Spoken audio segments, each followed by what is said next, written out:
Good afternoon, one and all. This is fantastic. It's the first time in several years that we've had a room full of people.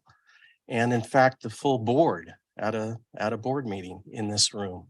So thank you for all coming and welcome. This is the regular board meeting of the Board of Directors of the East Bay Regional Park District for January 17, 2023. We're starting the meeting at 1:05. Madam Clerk, would you please call the roll of the board? Yes, President Coffee. Director Eccles. Director Mercurio. Here. Director Rosario. Here. Director Corbett. Here. Director Waspy. Here. Director San Juan. Here. President Coffee. Here. General Manager Landreth. Here. And General Counsel Burgo. Here. Thank you. And at this point, we will turn to the Pledge of Allegiance, and I've asked Director San Juan to lead us in the pledge. I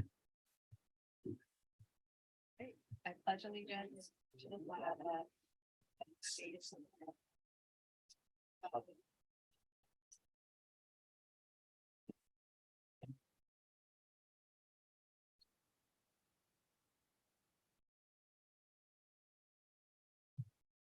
So out of the ordinary, we have a ceremony to pursue this afternoon.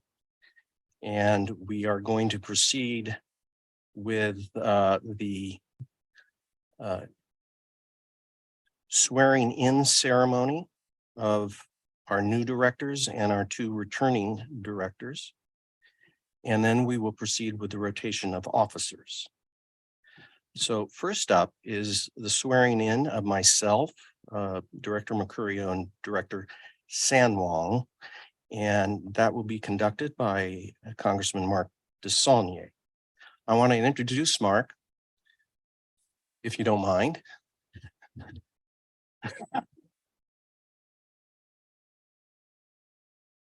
Well, Congressman, I went to your website and I read your bio. And there's all that stuff there about all these committees you're on and subcommittees and like you're the hardest working member of the House of Representatives. And that all wasn't important to me. What was important is that historically for this park district, and I'm talking about the 86 years of history of this park district, you are one of the best legislative allies this park district has ever had. Whether it be your stint on the Board of Supervisors of Contra Costa, your membership in the State Assembly, the State Senate, and now the House of Representatives, at every level of your public service. You have been a leader in supporting this park district and producing, i.e. funding for this park district. As such, when future generations look back and assess the legacy of today's East Bay Regional Park District, they are going to see the significant role you have played in the success of this park district and the significant impact and contribution you have made to the success of this park district. And thus you have participated to a great degree in the legacy that we are leaving future generations, and we thank you for that. With that, I'll turn it to you. You can speak to us a bit and then swear us in.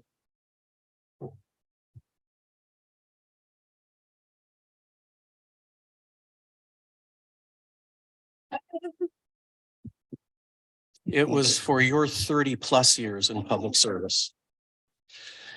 Nice to be amongst friends. I just really want to thank you for inviting me.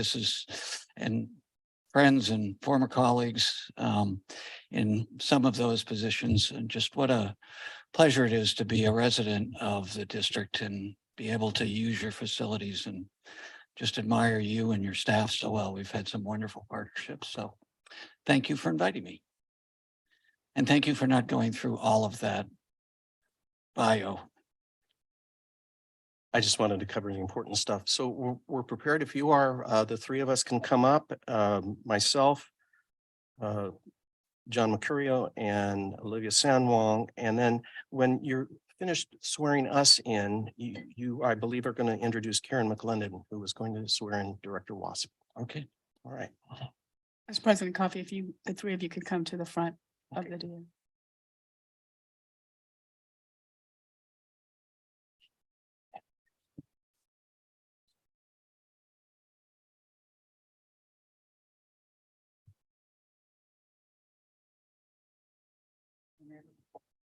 Raise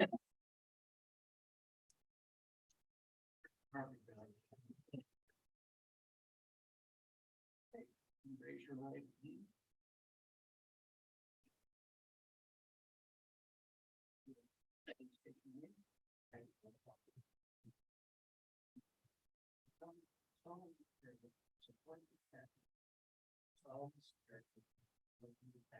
Constitution of the United States and the Constitution of the United States.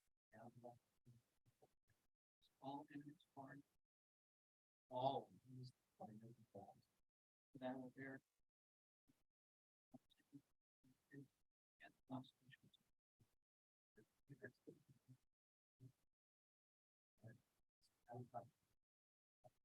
That I take this obligation and hold it. I take this obligation without any measure.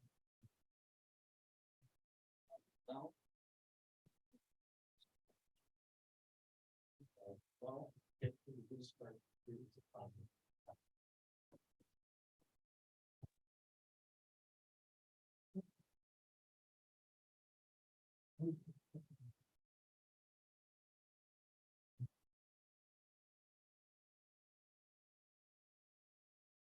All right, staff, everybody over to that.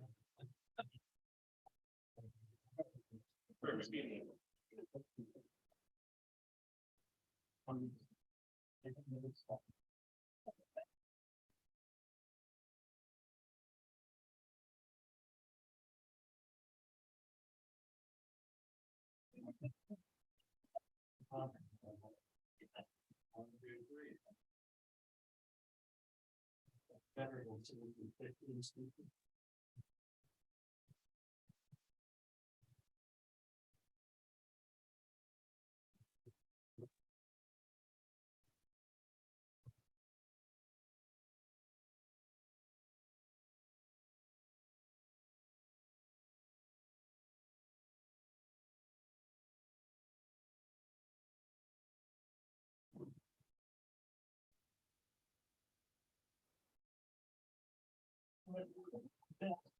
All my colleagues.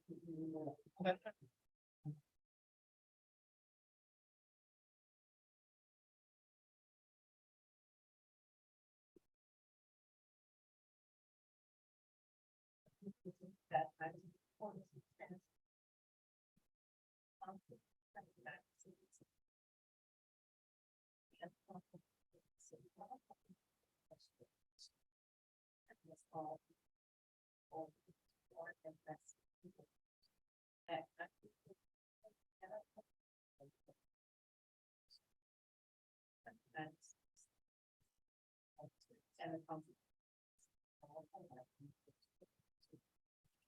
that I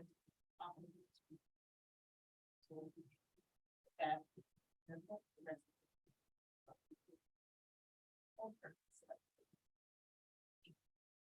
that I will well and faithfully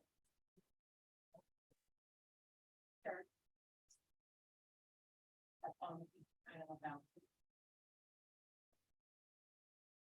And I just would like to all say to everyone, young man of the land, a board of directors and any board of directors, our employees of these family, friends, and the state of the West, I present with honor the person that I have known for about 39 years. Director Dennis Moss.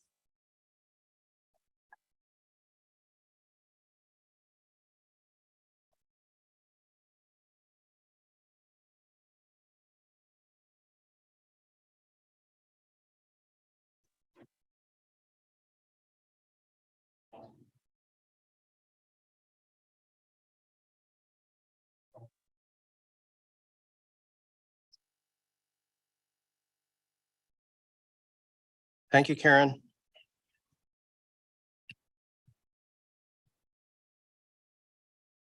So next, we're going to move to the rotation of officers.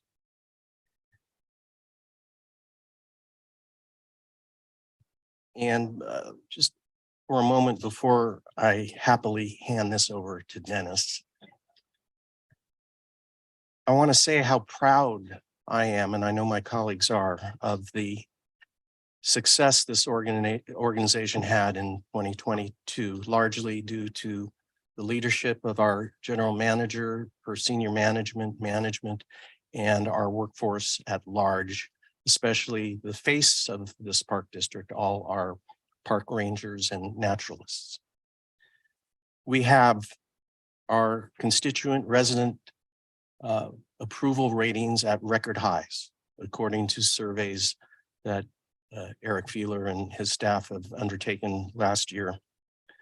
Record highs between, depending on how you word the question, between the mid 80s to mid 90% approvals, which is unheard of a local government. We're financially very strong. We are increasing our budget this year close to 30% to match, not coincidentally, the increase in post-pandemic or the pandemic increases in volume that this organization encountered with our parks and trails. We have 36 new hires this past year, 40 more this year. Our retirement funds are highly funded, including our post-employment benefit plans. Our pension reserves are fully funded. We have large general reserves funded. Our capital funding through successful bond issues last year were done with the highest agency ratings available. And for those of you who know something about municipal financing, to get the highest rating without having to buy Wall Street insurance or put aside cash reserves is again unheard of at the local government level, but this organization was able to do it, keeping interest rates down on our debt that our taxpayers pay. Our grant funding in 2022 was at record levels. My own calculations, close to $60 million in grants that were awarded in 2022 to this organization. We completed with lots of public input and many meetings, the redistricting of our wards. We did so with essentially no public opposition or controversy. Again, quite an accomplishment. This district found itself last year and this year well positioned to be a centerpiece vehicle for the implementation of President Biden's and Governor Newsom's 30 by 30 initiatives. We are able to look at the President of the United States and the governor and tell them, hey, 30 by 30, we're here. Bring it on. We're ready to implement your visions for establishing 30% national state open space by 2030. We could do it on a local level. We completed major land acquisitions and have begun negotiations that could make 2023 a banner year for new land acquisitions. And, I think this district should take credit as a success. The fact that these two brand new individuals joining our board proved so well qualified because of their long association with this park district, on top of their own qualifications, unique experience, and unique reputations. They managed to obtain this office with no opposition, let alone my getting reelected with no opposition. It has to speak to the success of this park district. So with that happy rendition of this past year and what we have to look forward to, I very happily turn over this gavel to President Waspy.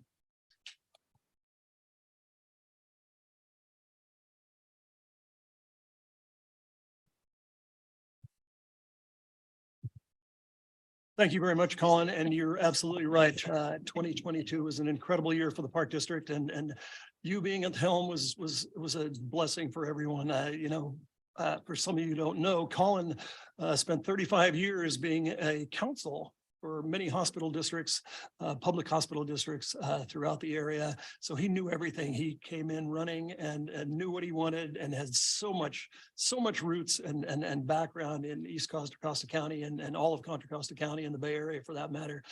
You just did an excellent job and I truly appreciate it. And you know how I feel about this kind of stuff. You did it with a great sense of humor. Some of your lines were excellent. You dealt with the public with nothing but respect and honor, but you got off some great quips and I truly enjoyed it. You made it lighthearted and throughout the pandemic, it was a wonderful term. So thank you very much. Dennis, we get a picture of you guys handing the. So fast. Very good. All right. Oh, yeah. Bonuses. Thank you very much. And also.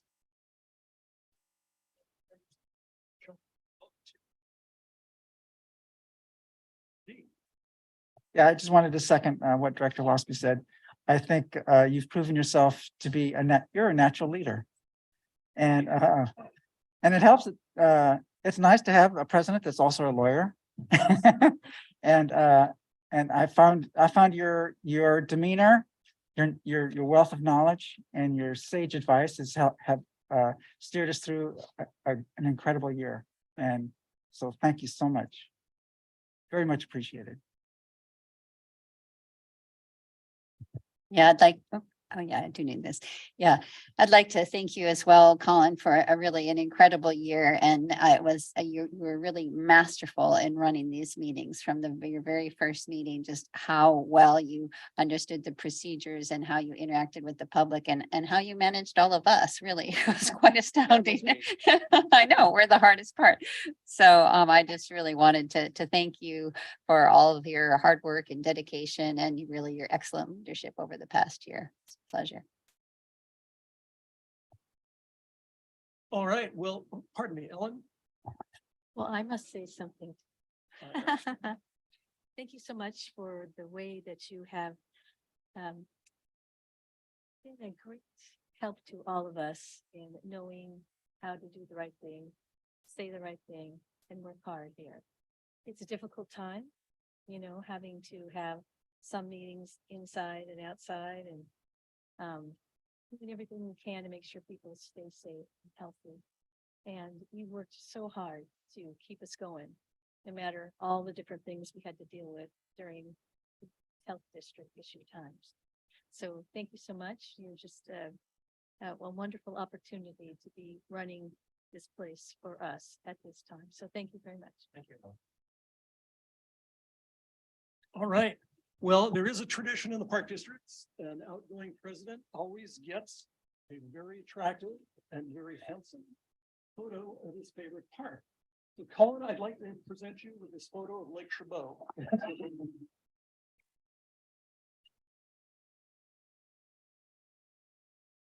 It's Black Diamond.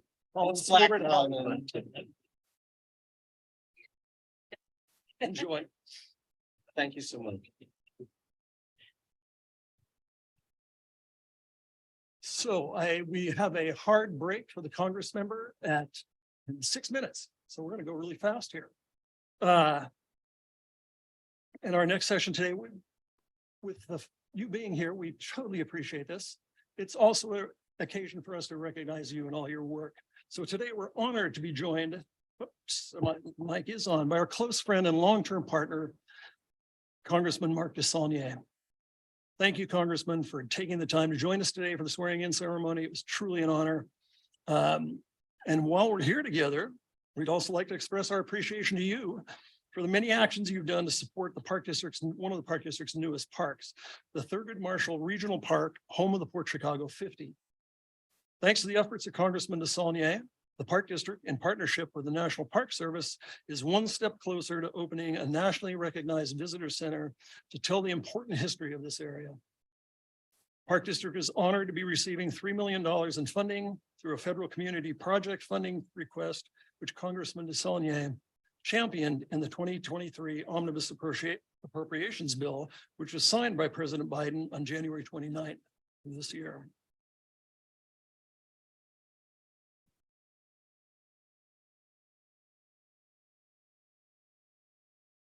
Congressman Desaulnier, you've been a tremendous leader and a friend of the Park District, helping establish the Thurgood Marshall Regional Park, home of the Port Chicago 50. And this funding is an important step to help establish a welcoming park visitor experience to everyone. So thank you very, very much. And we do have a gift for you also, which is located.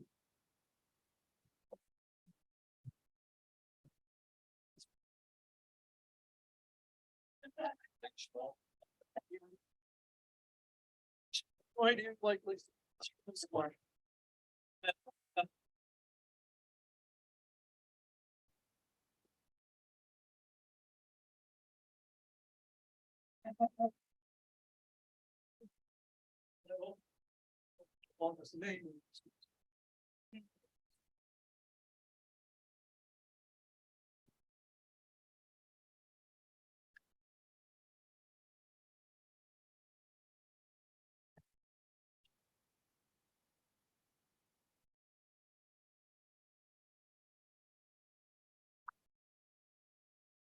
Can I just thank you for this? This is wonderful.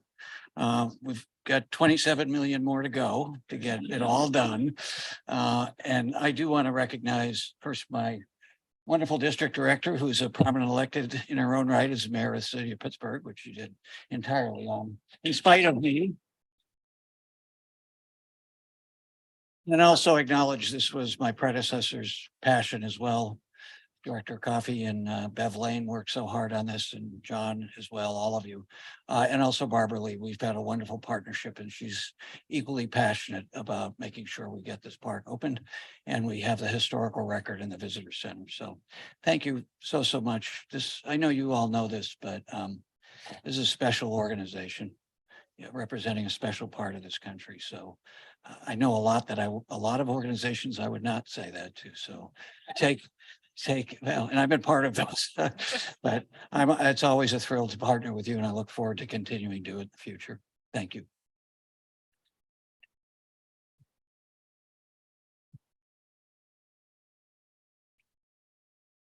All right, well, we're moving on.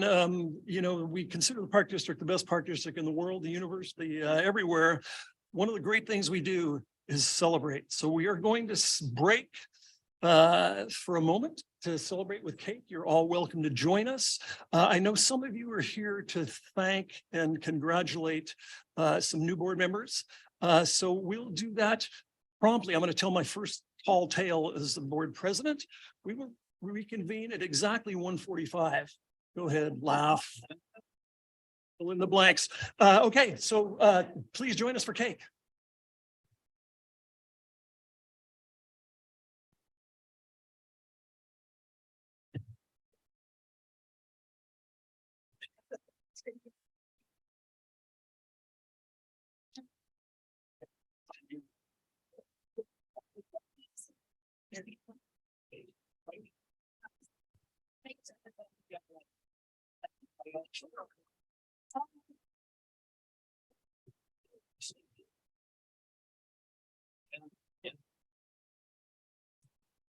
That's it. All right.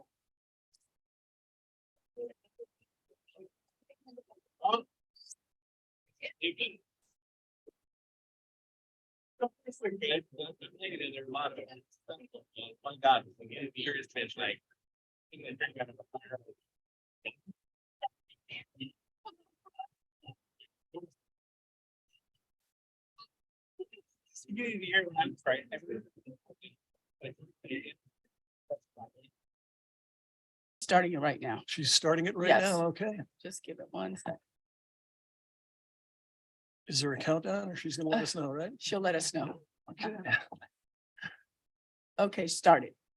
Okay, as I was saying, thank you all for being here again. I know I want to welcome our new board members and wonder if you have something to say. And I would like to start because I'm told by his daughter that he has to start first because she's got something to do. John, welcome. Thank you, President Waspy.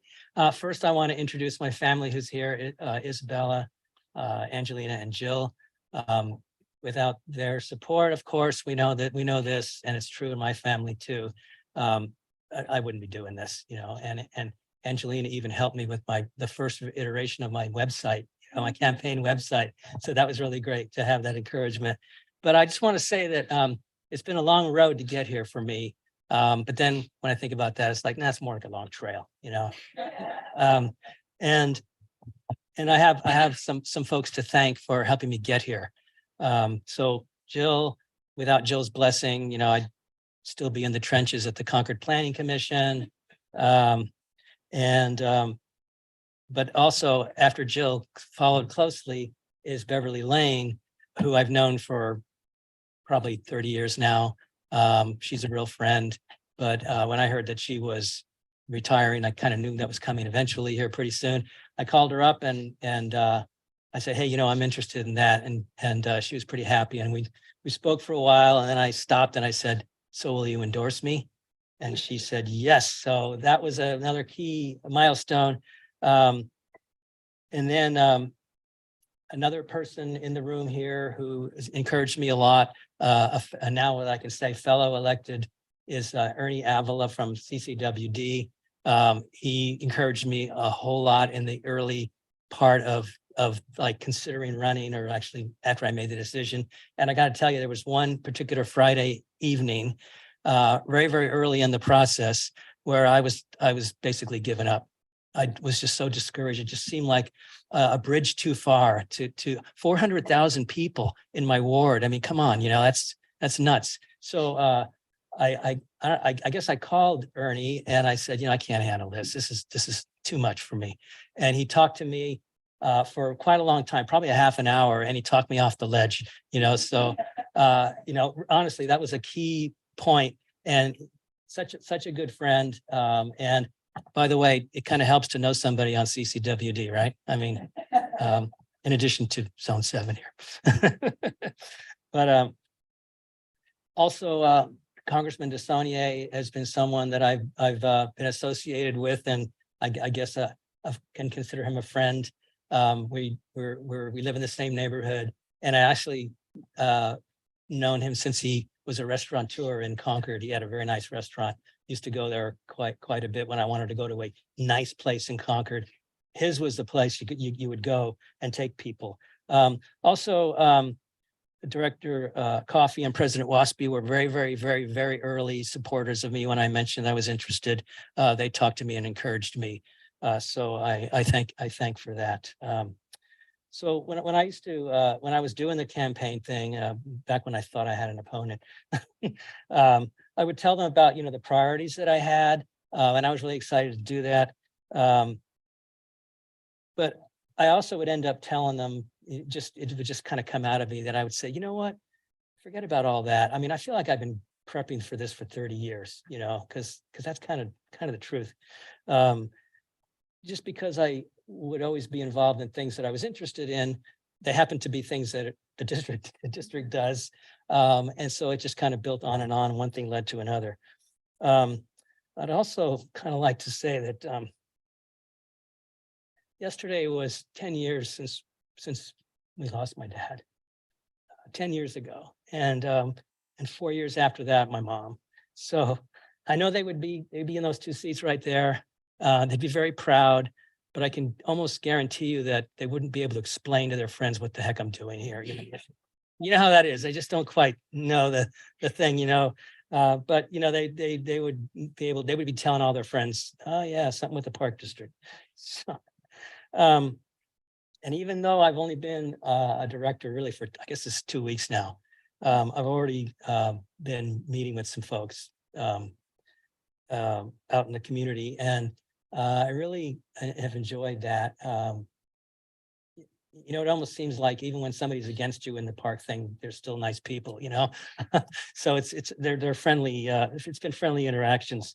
So I'm looking forward to getting out and meeting more people. I'm really, really interested in getting out to all the parks and meeting all the folks who run those parks, and all, you know, and the people in this building. You know, I know we've had some orientation and such, but I think I have some more to do. So that's the kind of stuff that I'm interested in doing.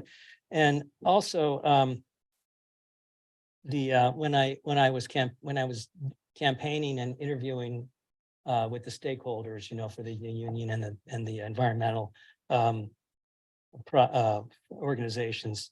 I would always tell them that, I'm available to meet with you or talk with you at any time. And I do that. I feel like that's a responsibility that I have, but I also feel like it's just another way to make connections. And sometimes you end up making friends that way too. So I'm finally glad to be here and have my backpack on and my water bottles full, and I really want to get going. So thanks, again, thanks for the welcome that I've had so far.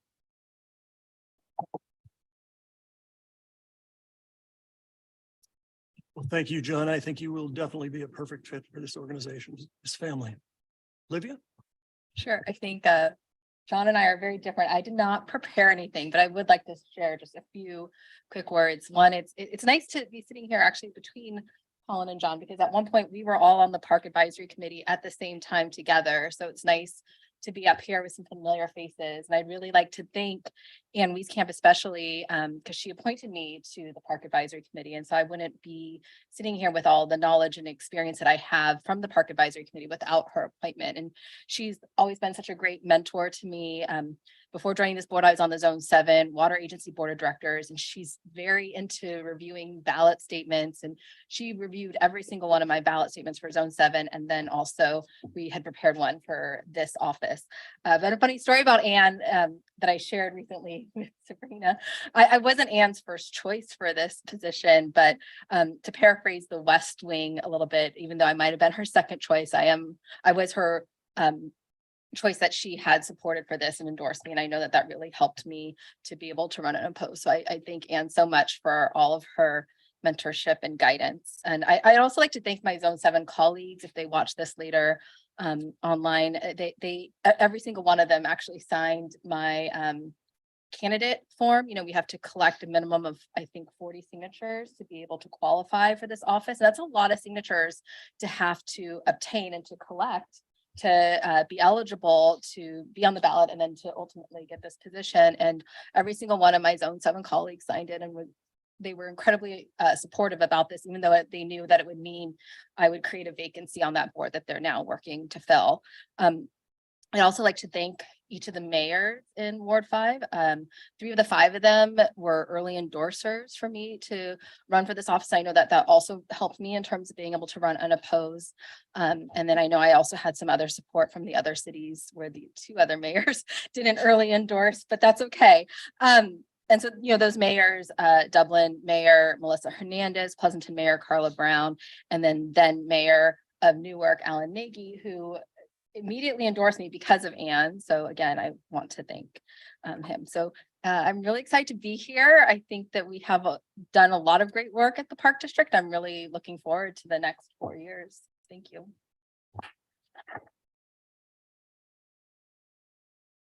Thank you, Olivia, and welcome. Colin, you want to hit another one out of the park? No. Okay, well, I had my family wait and I know they're all busy. So I would like to introduce my wife, Susan, and my sons, Tyler and Matthew, who are in the back. And I thank them very, very much for all the support they've given me throughout the years and support. They've done everything. They're bulwarks in my life, and I truly appreciate it. And they help me, and they yell at me for spending too much time here. And as I look back, and I don't have a long speech because I don't want to do that because we had a lot to go, but I started doing some math today, and God, next year we're going to be here 50 years, and I'm sure some psychotherapist would love to talk about that one. But it's been a total pleasure for me, and I know it has for you, Dee. So we'll keep plugging along. I know there are some, thank you all. Oh, and thanks staff. God, what a great organization to work for. This is easy and it's fun, and you're all great people. So, and my colleagues on the board also. So anyway, Dee. I just wanted to welcome both John and Olivia, but I also wanted to acknowledge that Olivia is the first woman of Asian descent to be on this board and the first woman of color in our history. So welcome.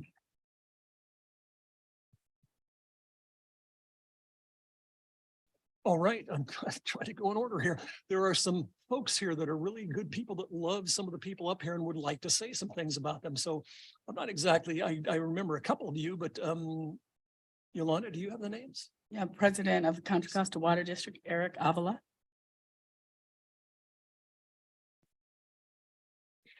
I've got this straight. There you go. President Waspy and members of the board, I'm Ernie Avila. I'm the president of the Contra Costa Water District, and it's an honor to be before you today. We have an absolutely incredibly rich relationship with the Park District. It's one that we have worked very hard to foster working with you.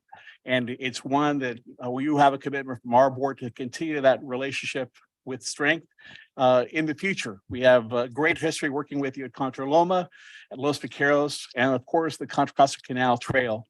We have many great opportunities also with the Naval Weapons Station and other future endeavors. And so we're very excited to continue that relationship, working hard with you to continue our service to the citizens we all serve. We have many, 500,000 of them in common with you. And so we're excited about making sure that that relationship will be absolutely continue to be strong. Thank you all very much for the opportunity to speak with you. I just wanted to wish you all well, congratulate all the directors that are on here. Director San Wong, congratulations to you. What a great milestone that you have bringing the first person of color on this board.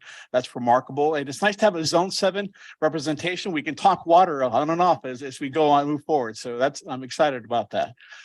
In particular, I want to acknowledge specifically Director Mercurio. Would it seem we've been on the right trail or on the right trench when we were working on the Concord Planning Commission, but we spent many years working together on that Planning Commission. And I can assure you, directors, that the one thing you will not worry about, John, is his work ethic is absolutely incredible, and he does a lot of homework. He did a great representation for the city of Concord on the Planning Commission. A great noggin and a great judgment. It's one friendship that I truly value. I think that this organization will benefit by his dedication to the organization and to the citizens he now represents. Thank you again for the opportunity to speak with you. Congratulations on your swearing in ceremony. It's great to have you working with you. Your partners at Contra Costa Water District look forward to having our continued relationship be strong. And thank you.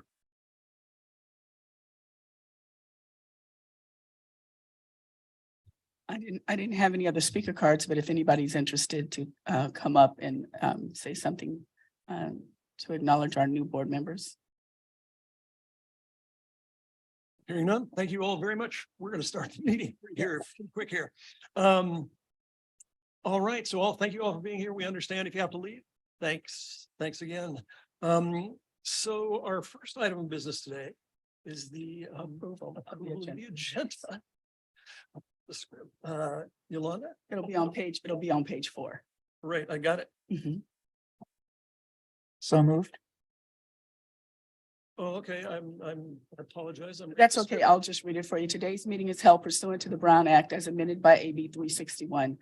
Board members and staff may participate via phone or video conferencing. And at this point, you can make a motion to. Okay, I seek a motion to approve the agenda. A motion by Director Rosario, a second by Member Eccles. All in favor, or please take the roll call. Yes, President Waspy. Director Eccles? Aye. Director Corbett? Aye. Director Rosario? Aye. Director Coffey? Aye. Director Mercurio? Director Sanwa? Yes. And President Waspy. All right, Thank you. the motion passes unanimously. We'll now move to public comments. And the clerk will explain how to submit public comments. Yes, President Waspy. Public comments may be submitted one of 3 ways: via email to publiccomment@ebparks.org, via voicemail at 510-544-2016, leaving a message which will be transcribed and given to the board and made a part of the public record, or by joining the meeting via the Zoom link, which is listed on the agenda, which was posted on the district's website. The submission of public comments was noticed on the agenda and in the board packet posted on January 13th, 2023. All emails received prior to deadline on Monday, January the 16th, have been distributed to the board and executive team. We did not receive any public comments via email. Any emails that have come in after this date, which have not, will be organized and given to the board. All public comment email will become a part of the public record. And Alright, each Madam member of the public currently has 3 minutes to speak. Clerk, do we have any public comments? Yes, Oh, President Coffey, we have two, Renee Patterson and Kelly Abrams. Welcome, Renee. Go ahead. And you have 3 minutes, ma'am. Thank you. My name is Renee Patterson. I'm an admin analyst too in business services in the operations division, and I work at Peralta Oaks on the 3rd floor. And I come to the board meetings just to remind you that we are still not happy with our current telecommute policy or lack thereof, of what we think is agreed upon telecommunication policy. So again, I'm just coming to remind you that it's still up for arbitration or whatever the next move is. We're waiting on PERS or PERB's decision or some kind of activity that way. I don't know, but I will continue to come to the board meeting until that gets settled or we have an actually signed policy with AFSCME. So I thank you for your time and Happy New Year. Thank you, Renee. Thank you. Kelly? You have 3 minutes, sir. As an environmental group dedicated to promoting access to nature for all, we at Mission Peak Conservancy are deeply troubled by the current policies regarding park access at Coyote Hills and Mission Peak. In particular, we are concerned about the city's ban on most of the street parking near Coyote Hills, which creates a barrier for many residents who may not have the means to afford the $5 per day fee to visit the park. We believe that it is the responsibility of city officials to provide equal access to nature for all residents, regardless of their financial means. Limiting access to Coyote Hills Regional Park around sunrise is a clear violation of this principle. As a case in point, the city wants visitors to park in the Dumbarton campground. But that doesn't open until 8 a.m. while the main park entrance on Patterson Road opens at 5 a.m. This denies early morning visitors the opportunity to enjoy activities such as bird watching, sunrise viewing, and meditation. In the face of the current flood emergency at Coyote Hills, which has removed a lot of parking, it is more important than ever that the city and the district work together to protect park access. We urge the city of Fremont to work in partnership with the Park District to ensure that our natural and cultural resources are managed in a way that is inclusive and welcoming for all. Together, we can strive to keep our parklands healthy, safe, and accessible for recreational activities and environmental education. The city of Fremont must take responsibility to ensure that all residents have equal access to nature, and we urge them to take immediate action to rectify this issue by lifting the no stopping zones near Coyote Hills. Thank you.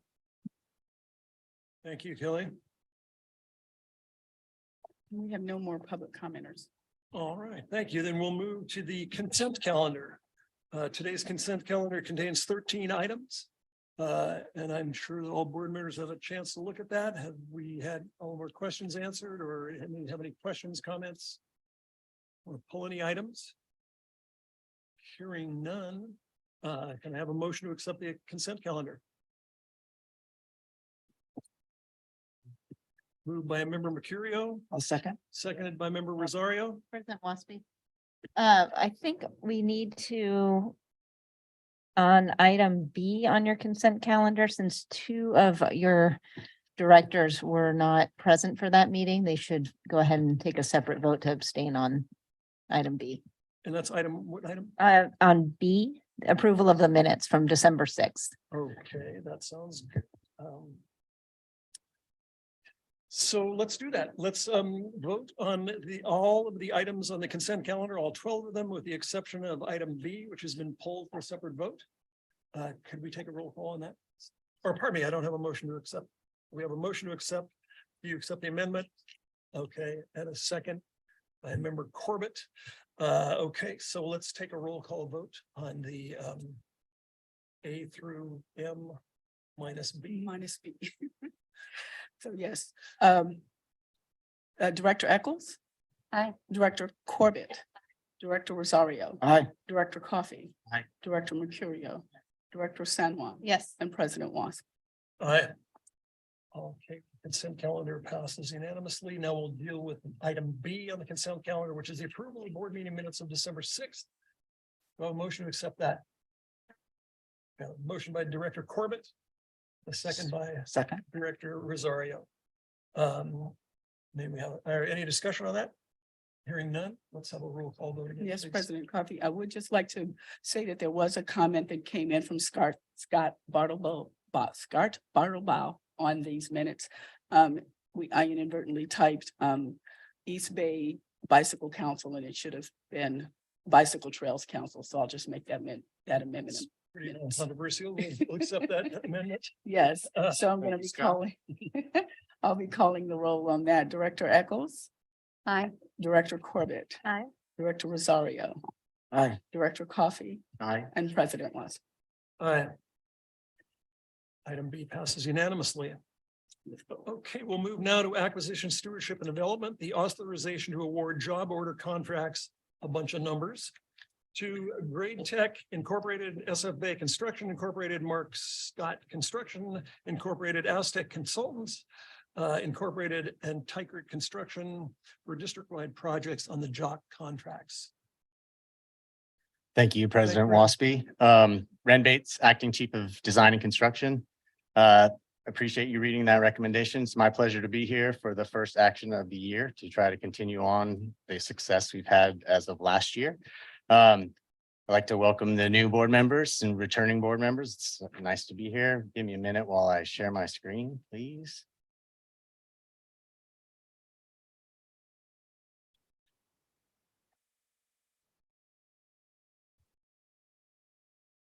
Be ready in a second. Here we go. So it is my pleasure to be here. We are here to seek authorization for 8 contracts for the contractors that Director or President Waspy just mentioned. Before we get into that, well, here's the recommendation before you as it's stated in the staff report. So a little background for our new and returning board members about job order contracting.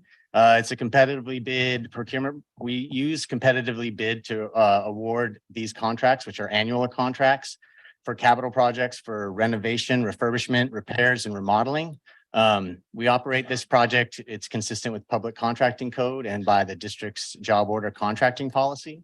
In general, it's like an on-call general contractor who will perform work according to established a set of unit prices. And so how we award it is based on the competitively bid factor applied. So just as a brief recap, the district has a Gordian Group who is a consultant that helps establish a construction task catalog, which basically outlines fixed unit prices for materials and labor for lots of tasks that we do in our projects for these kind of remodeling and refurbishment projects. And then the contractors bid an adjustment factor, which is basically their cost overhead based on those fixed unit prices. Our first round of contracts was awarded in 2016.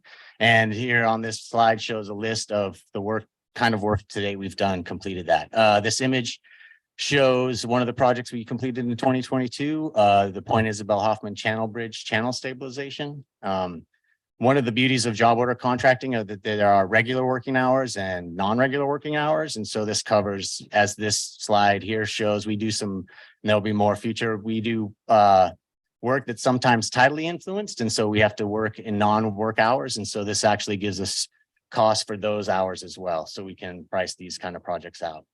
More background, this will be our 5th round for contracts. Here's kind of how we've played out the last 4 rounds.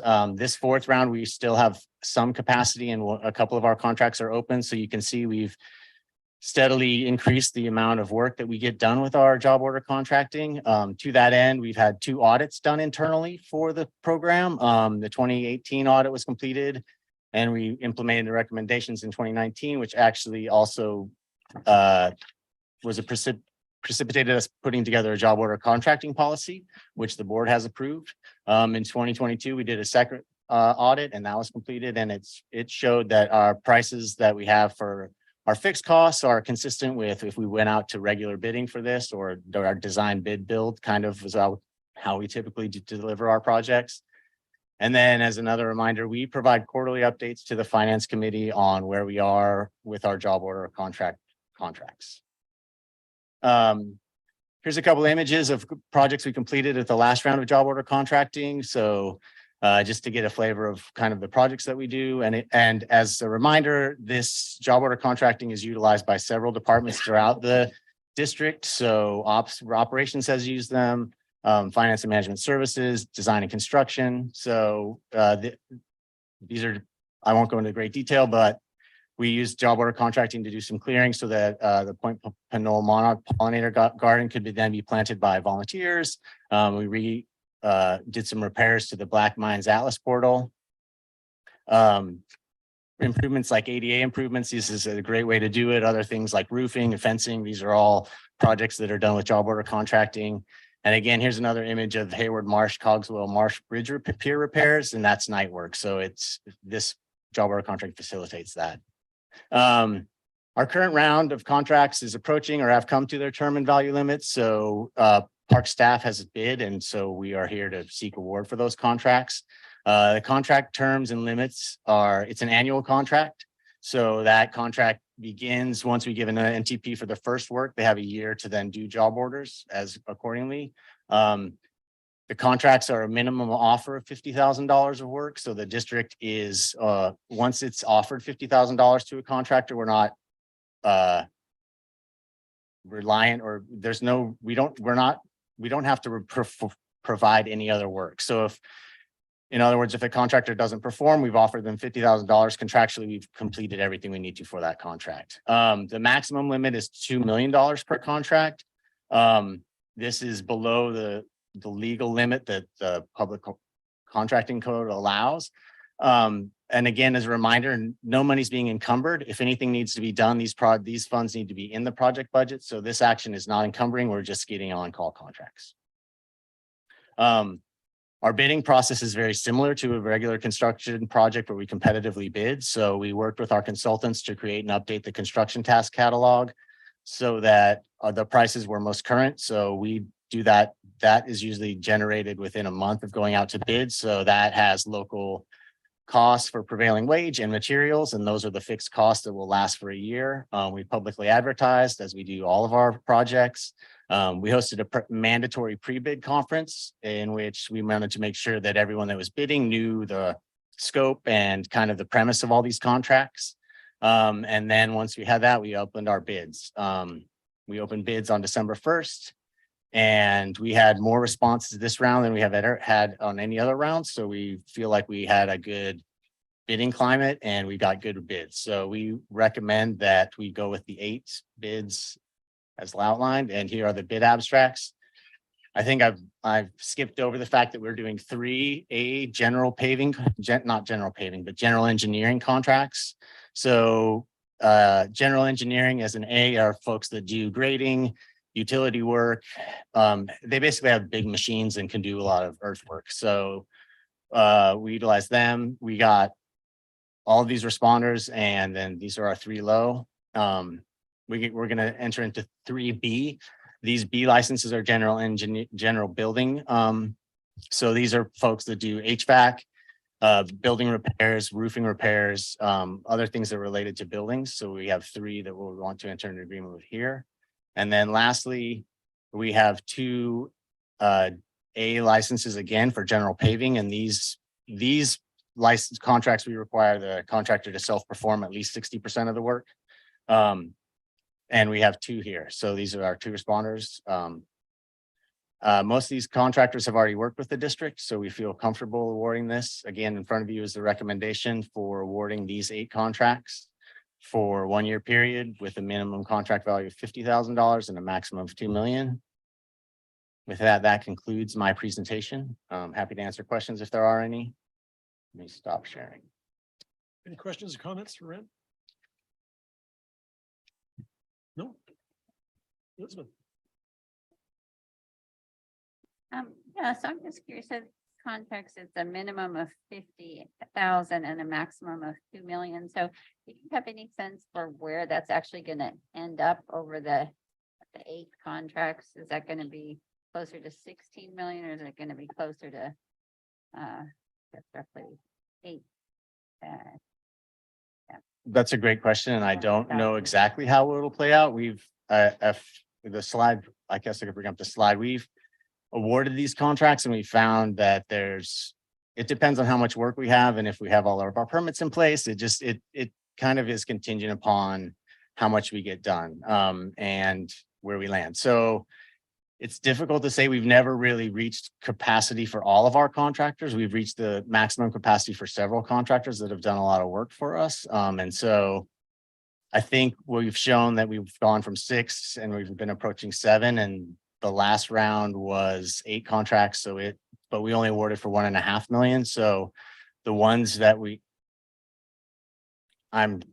let me back up and answer your question shortly. We don't know if it's going to be low or high, and it's contingent upon the amount of work and then the responsiveness of the contractors that we have.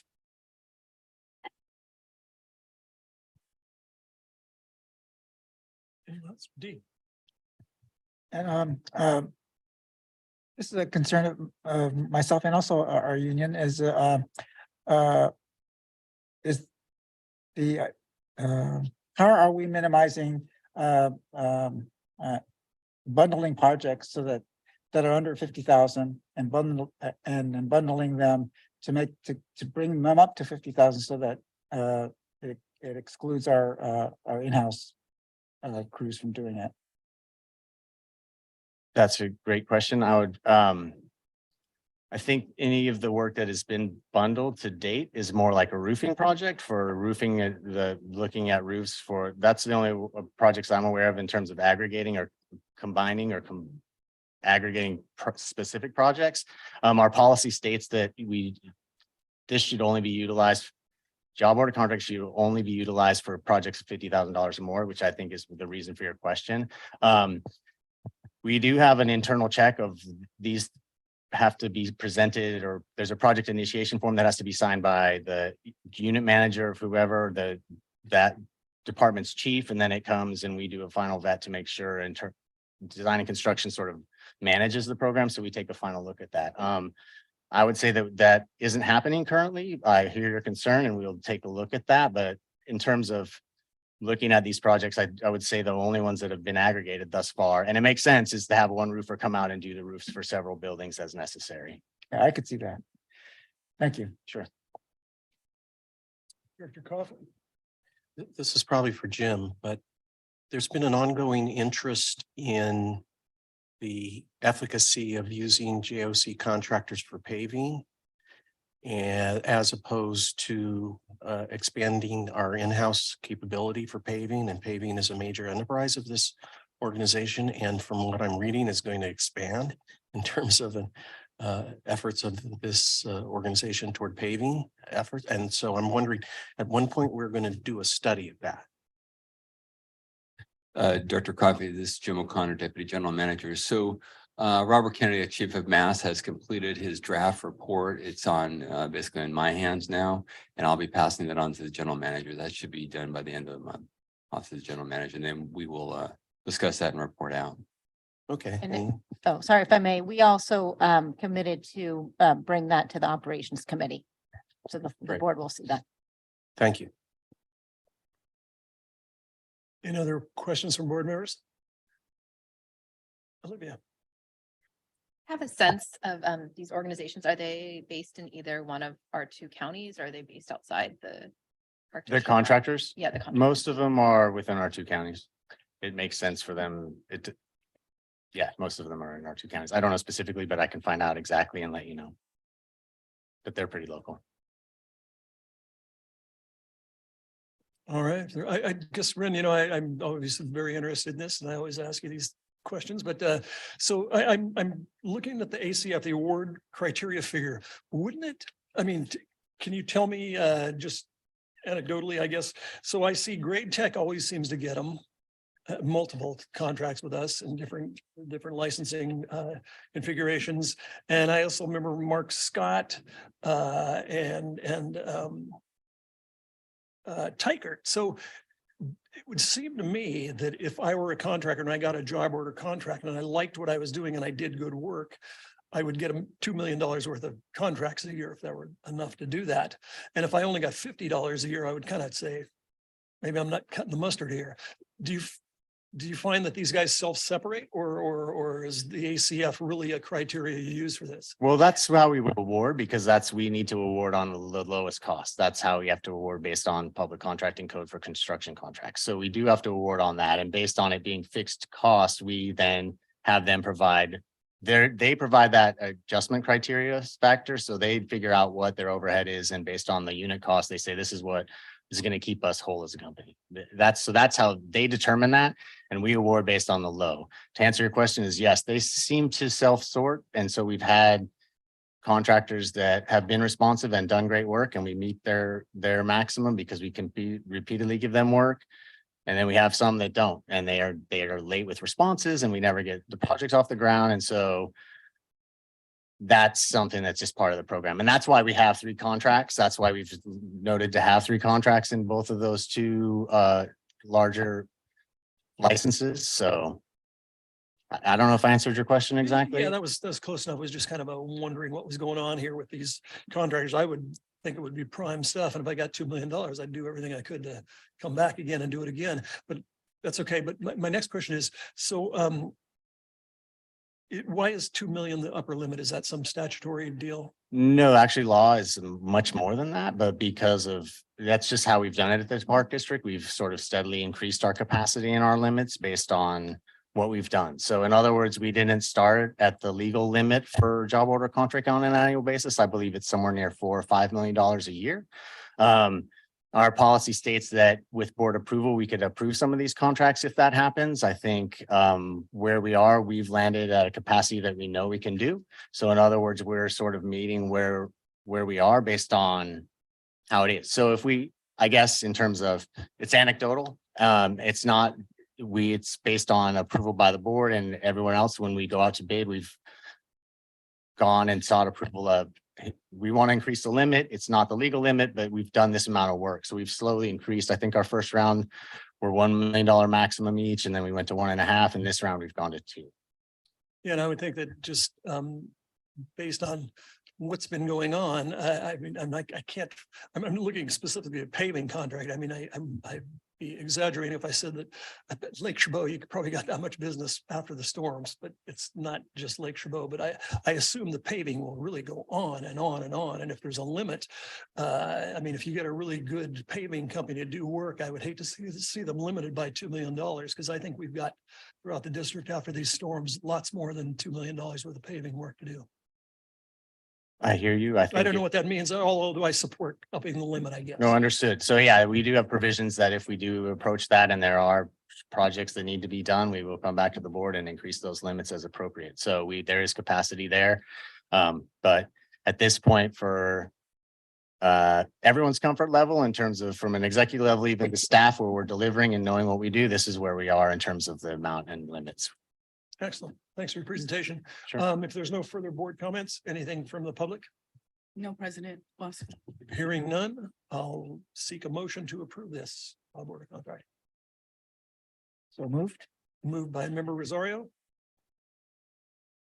I can second. Tradition is when I stare at. Okay, I will second. I know, I can't pick that up. I'm just giving the opportunity. Seconded by Director San Juan. If there's no further discussion, may we have a roll call vote, Madam Clerk? Yes, President Waspy. Director Eccles. Aye. Director Corbett. Aye. Director Rosario. Aye. Director Coffey. Aye. Director Mercurio. Director San Juan. Yes. And President Waspy. Yes, Unanimously. motion passes unanimously. Thank you, Ren. Our next, we move to the General Manager's office. Our next item is the revisions of the board operating guidelines, section 4.2.2.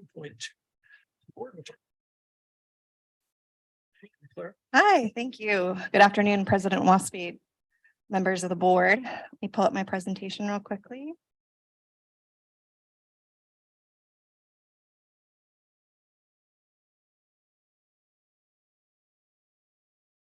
All right, so I'm Claire Griffin, Management Analyst in the General Manager's Office, and we're taking some exciting steps to modernize our practices. So I'm here today to share some of our proposed changes to the board operating guidelines in support of these efforts. Today, I'm going to share some background on why we've embarked on this project, our research and engagement process and results, and outline the proposed changes to the board operating guidelines, section 4.2.2. In partnership with the clerk of the board and information services, the general manager's office has been engaged in an effort to modernize our processes to increase efficiency, support transparency to the public, and align with best practices of other public agencies. We've analyzed our current process for board agenda packet creation and determined that automation will streamline the process, enhancing efficiency for those who write, review, and coordinate the development of agenda materials, while also increasing the timeliness, accuracy, and user experience for board members and for the public. After a thorough analysis, PrimeGov was selected as the preferred software provider to implement agenda automation because of their ability to customize the software for our needs. We are in the early stages of implementation and plan to implement the software this spring. Because agendas are already posted through PrimeGov's platform, the implementation of software will not change the user experience for the board members much, except with the change in a potential new format for staff reports. A template for staff reports must be developed to integrate into the new software interface. So it's potential that that'll look a little different for you when we roll out the software. Staff has developed a proposed new template that aims to standardize practices. The Park District currently uses a variety of different staff report templates for various committees and for the board, and we need to have a standard template to integrate into the new software interface.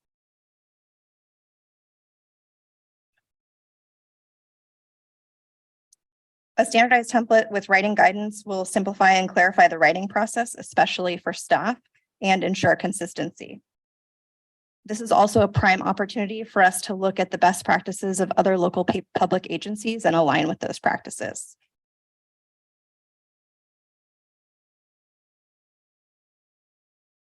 It's important that any modifications to our board agenda staff report template be determined in an inclusive, collaborative, transparent, and data-driven manner. And the development of a draft staff report template has therefore included a robust research and engagement process. We started with an initial staff survey to understand staff needs related to the preparation and review of agenda staff reports. And we also reviewed staff report formats from other public agencies to inform the development of a draft staff report template that then we obtained feedback on through a second staff survey, a staff focus group discussion, a meeting with recording secretaries, and a meeting with executive staff before bringing this discussion on December 9th to the board executive committee for discussion. Staff was generally supportive of making updates, but emphasized the need for simplicity, clarity, and also ongoing training. We reviewed the staff report templates of 22 public agencies, including 12 local special districts, 7 Bay Area counties, and several East Bay cities, as noted on this slide here.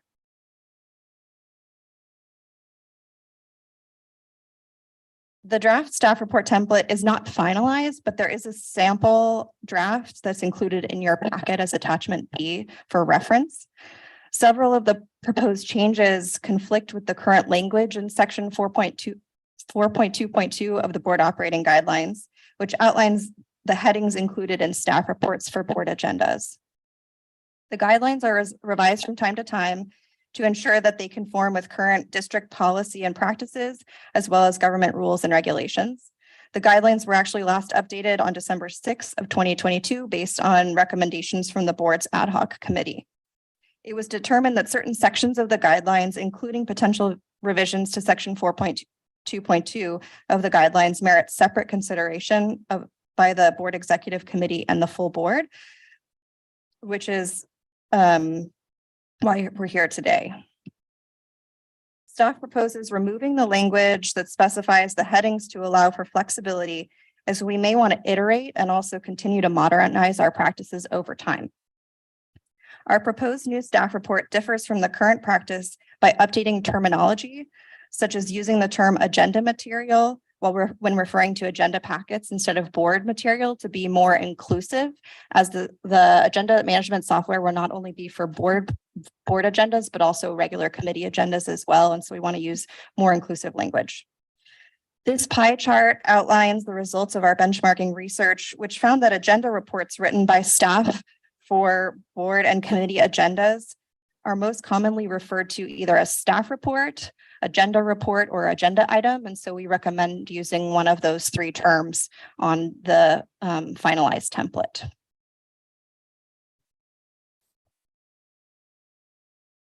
Staff recommends keeping the background section, but refining its purpose to more specifically provide context and relevant history related to the item in line with practices of the other public agencies that we surveyed, and replacing the alternative section with an analysis to provide space for more detailed explanation and justification for the recommended action. We're proposing this change both based on our research and also to address confusion regarding the purpose of the alternative section. The analysis could still include an alternative section for relevant staff reports, such as a policy analysis, but wouldn't necessarily be required for a more straightforward report like a construction contract. The financial section of current staff reports is titled Revenue Cost. And as demonstrated in the pie chart on this slide, the Park District is the only agency of the 22 that we surveyed that uses this term. The most common alternative terms include funding, financial impact, as well as fiscal impact. And we recommend moving to the term fiscal impact based on those 46% of those that we surveyed that use that term. And that outlines the basic recommendations that we have for changes, nothing major. Staff is seeking board approval to modify the section of the board operating guidelines to allow for more flexibility as we update our template based on for the new agenda management software.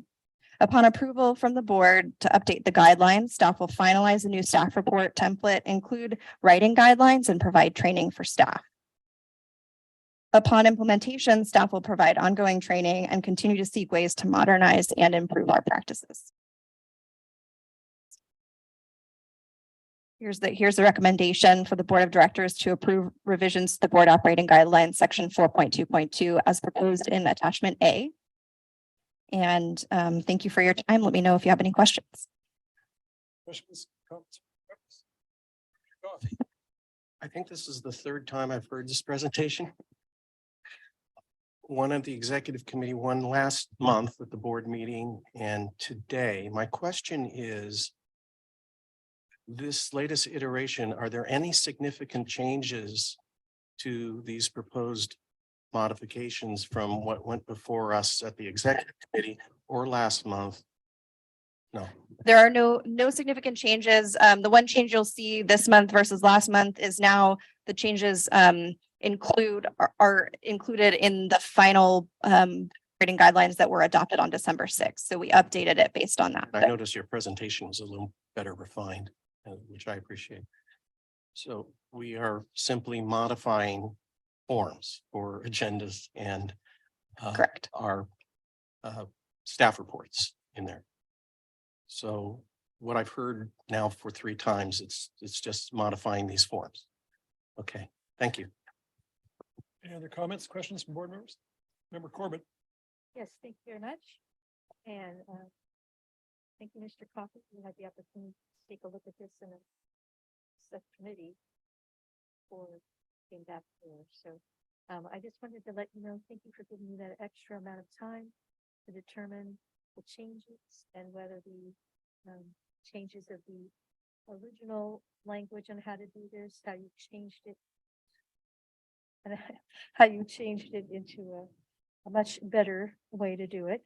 So I just want to thank you for that, and I appreciate what you did here, and it's looking good. Thank you very much. Great, thank you. Member Mercurio. Yes, thank you for that presentation. And I'm just coming into this for the first time here, and my first reaction was, what a thorough process. And I'm sure there are many agencies who wouldn't do it this way. They would just, it'd be more or less imposed, but it's very thorough. And I like I don't have to get used to anything because this is going to be the new thing for me. So it's different for us two over here. We're just going to get this thing. It's going to look great. And it looks real clean and it looks real streamlined and it's real clear. So I would support it.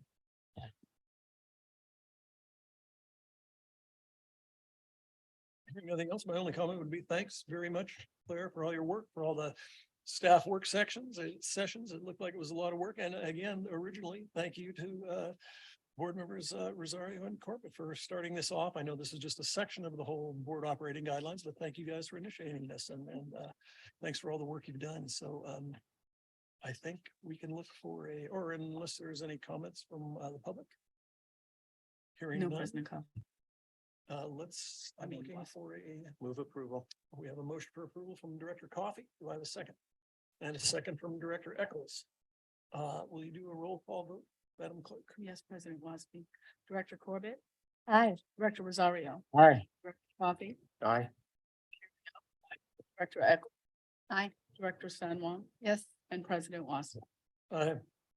Motion passes unanimously. Thank you very much. Our next item is the resolution to adopt the 2023 legislative program.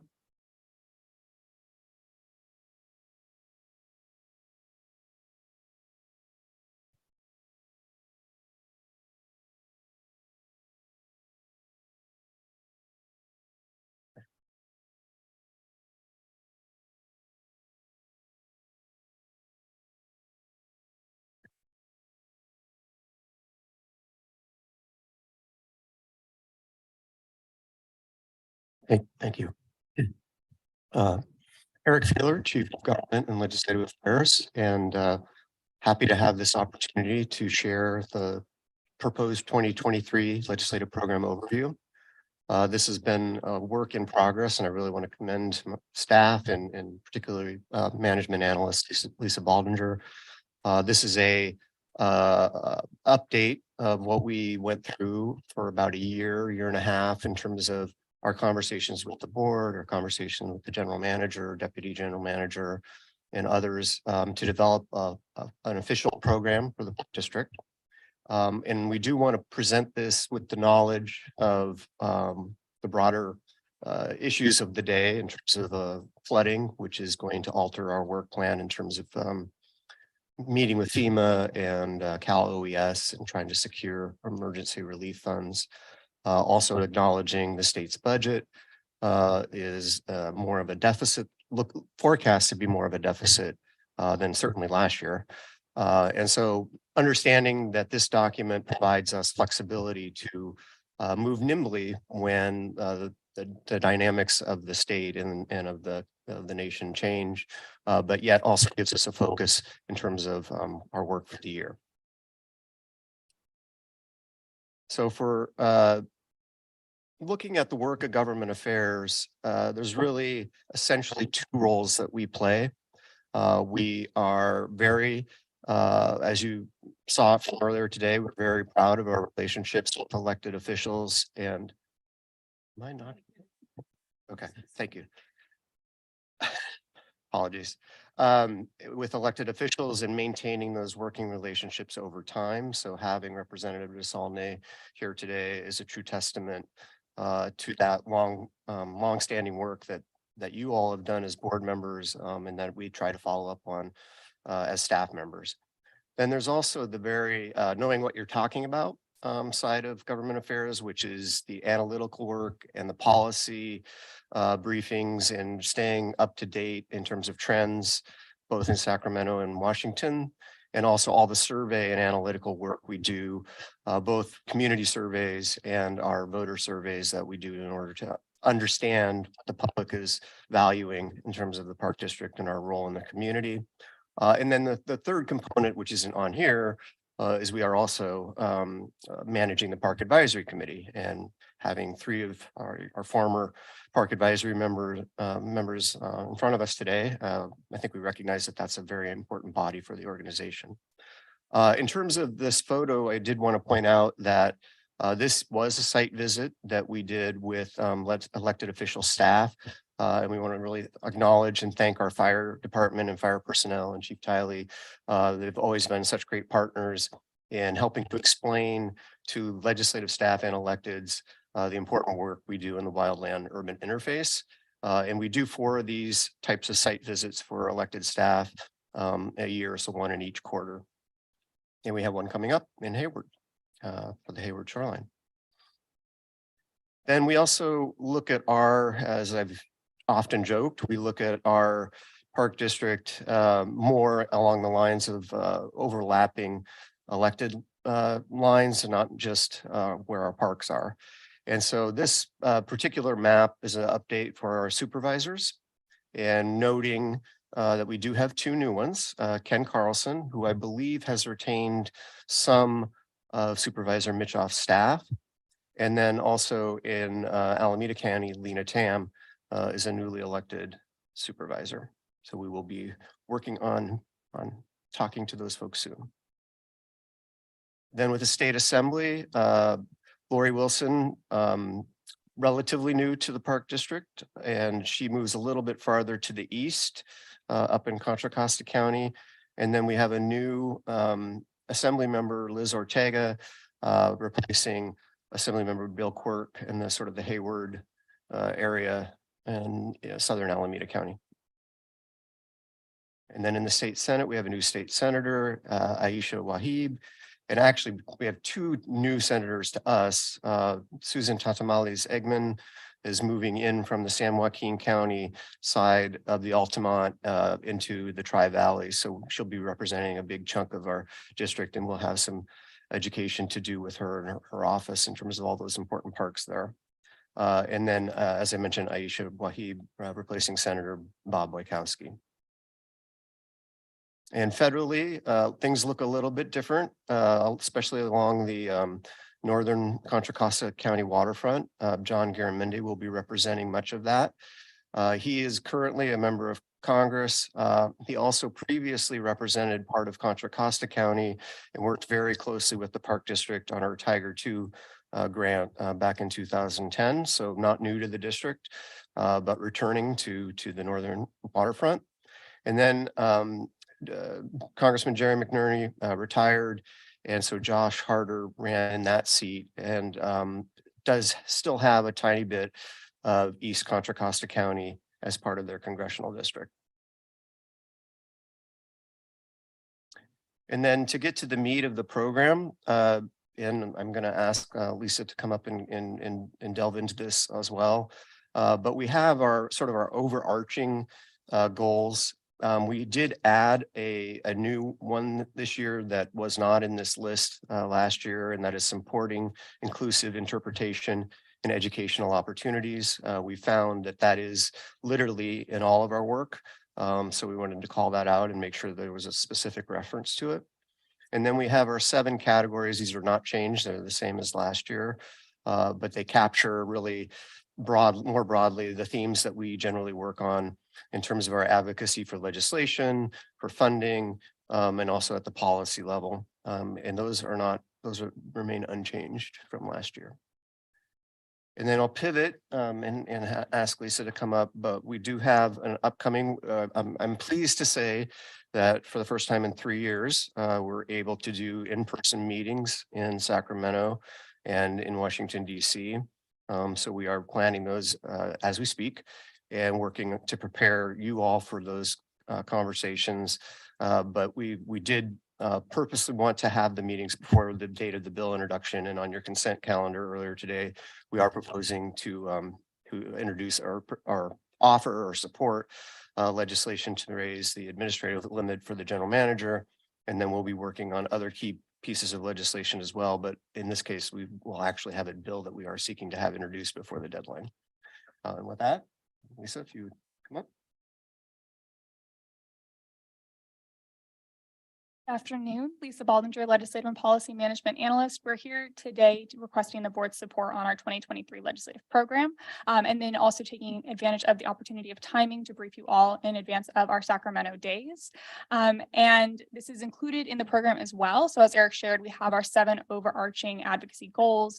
Those really help our team act nimbly in response to legislation and programs as they're introduced at the state and federal level, driven by board guidance. So thank you all for your participation in developing those 7 goals.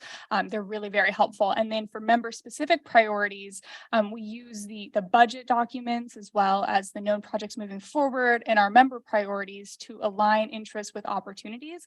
And so that's what I'll be discussing on the upcoming slides. And those are also a part of the program. But just before we dive into that, just logistically, our state advocacy days for 2023 will be occurring in person in Sacramento. They'll be taking place on Tuesday, January 31st to February 1st of this year. We're really looking forward to that. And then our goal is to engage with our partners. And we're also seeking meetings with some members of the administration to have a variety of discussions. So as Eric highlighted, we do have 2 overarching elements that we want to bring to every meeting.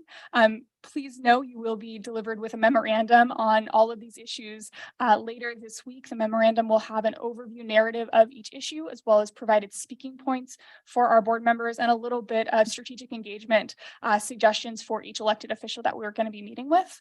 But in terms of the 2 overarching items that we will be touching on in every meeting, Eric did note that we will also note the atmospheric rivers and the storms. And so we'll be providing some content there.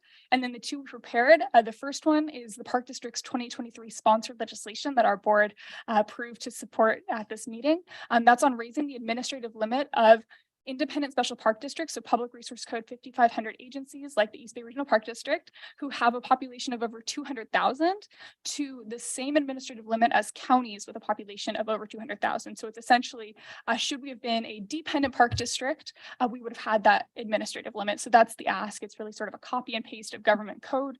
And we are currently seeking authorship from Senator Glazier's office. So we hope that he is amenable to that. And then the second item is in partnership with the California Conservation Corps. So as our board of directors know, we've had a number of wonderful conversations with Executive Director Bruce Satos and others over at the California Conservation Corps about exploring putting 2 forestry crews at Los Trompos here in the East Bay to serve the Park District lands as well as our neighboring communities. Unfortunately, in the budget summary that was released by Governor Newsom, this request for $1.8 million for planning and design was not included. However, we do plan to work with our delegation to see if we can have it reintroduced as part of the budget conversations. Should we be successful this year with $1.8 million moving forward for design funding, it is a 4-year process for the California Conservation Corps to move forward with the development of a facility. And all of that information is in your packet. But this would be the first step, which would allow us to then take the subsequent steps. The CCC would be the recipient of that funding, not East Bay Parks, but we are fully supportive and we want to make sure our delegation's aware of that because of the wonderful partnership opportunities that would come from that core, such as our fuels crew, could be a career ladder, and many more. So advancing to member-specific priorities. This year, in the released budget proposal, we did see that there is not as much budget surplus as previous years. However, within the proposal, as well as within his announcement, Governor Newsom did state his commitment to work with the legislature on a resource bond. And so our hope is to introduce these requests through the lens of these would be things we'd like to see in a bond and work with your office on through existing grant programs or perhaps direct funding should budget become available. Also this year, knowing that there wouldn't be as much of a surplus, you'll see reflected asks and priorities on the Assembly and the Senate side for those who share district. So just by way of background, just a little bit on each and happy to answer deeper questions. With Assemblymember Lori Wilson, who's strongly committed to the health of her community and getting folks outdoors. We worked with our interpretation and recreation team to compile an Eastern Contra Costa outdoor programming and environmental education ask. This ask is seeking funding to support a multitude of programs, including Junior Ranger, Adventure Crew, internships, and others in the East Contra Costa County area. We also plan to have this discussion with Senator Bill Dodd, who shares this jurisdiction. With Assemblymember Buffy Wicks, we're bringing forward the Restore Wildcat Creek Brooks Road project. This is an area where the creek has cement infill, and our design and construction team is seeking to remove that cement, create a natural stream flow, and then create a passageway that's of an ADA bridge, so it would make the area more accessible as well as make the ecosystem healthier. With Assemblymember Tim Grayson, this next one, his team identified for us as a high priority for Mr. Grayson in the 2023 calendar year.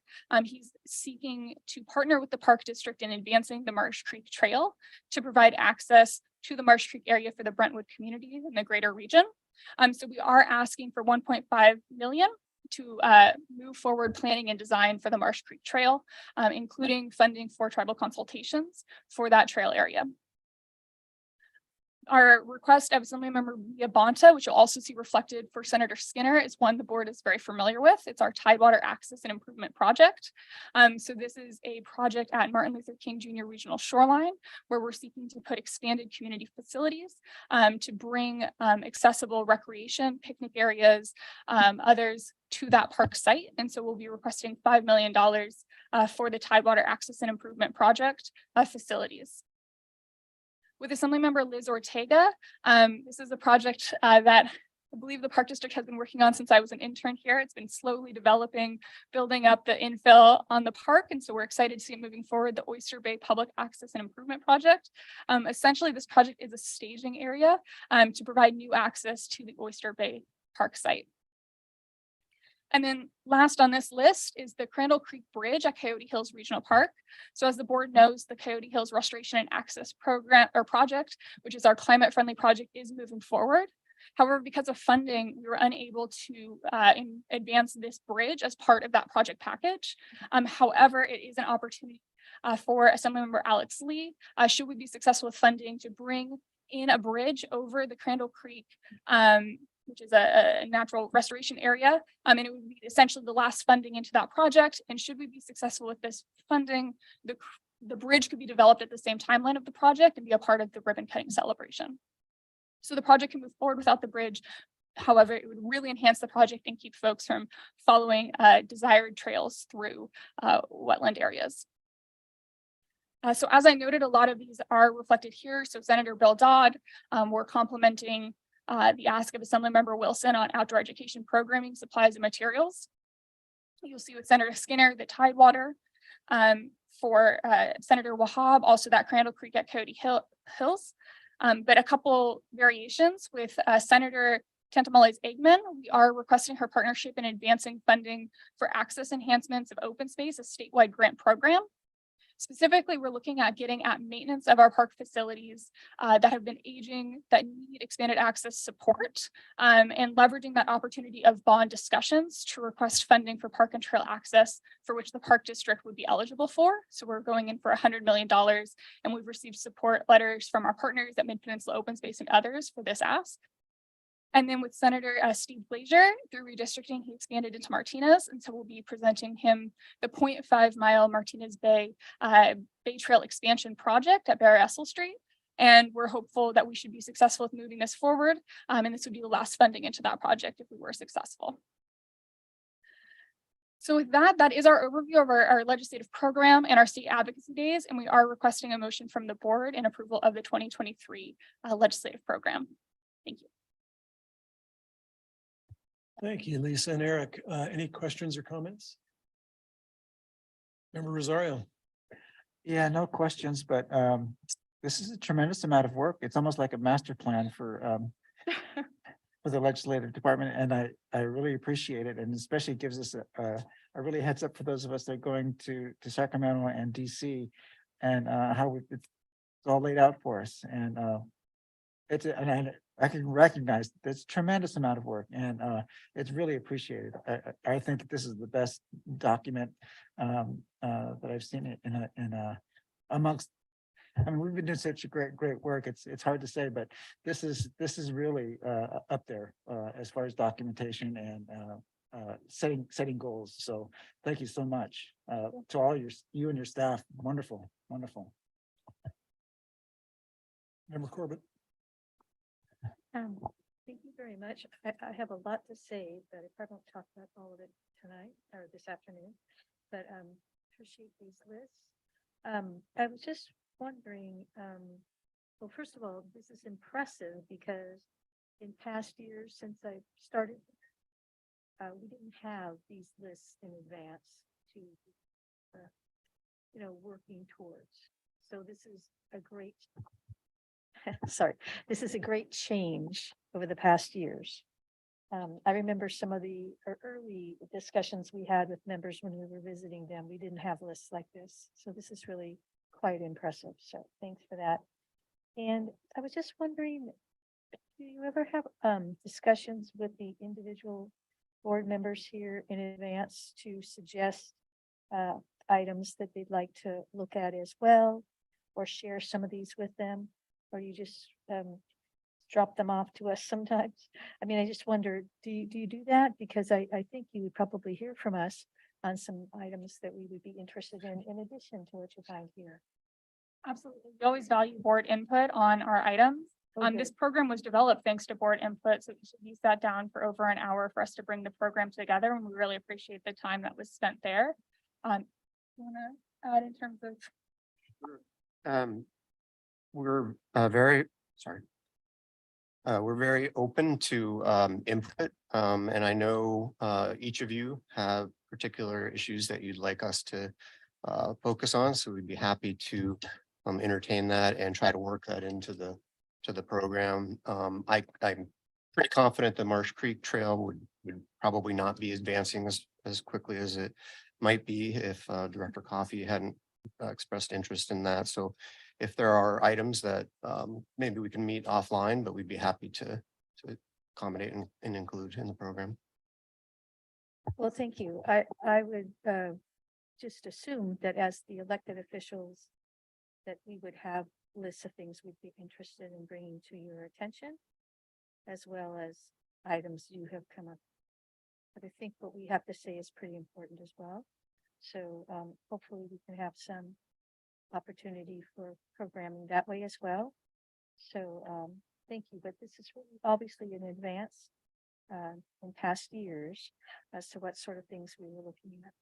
So, communicating with us is a really good thing. So thank you. If I may, Director Corbett, Director Waspi, Dr. Anna Alvarez, Deputy General Manager.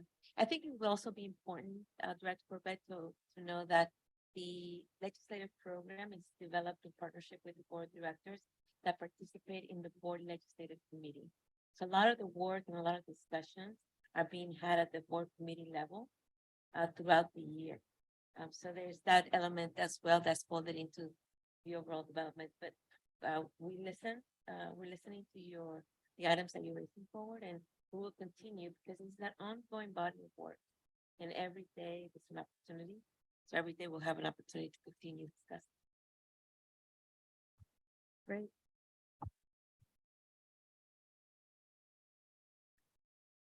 Anyone else?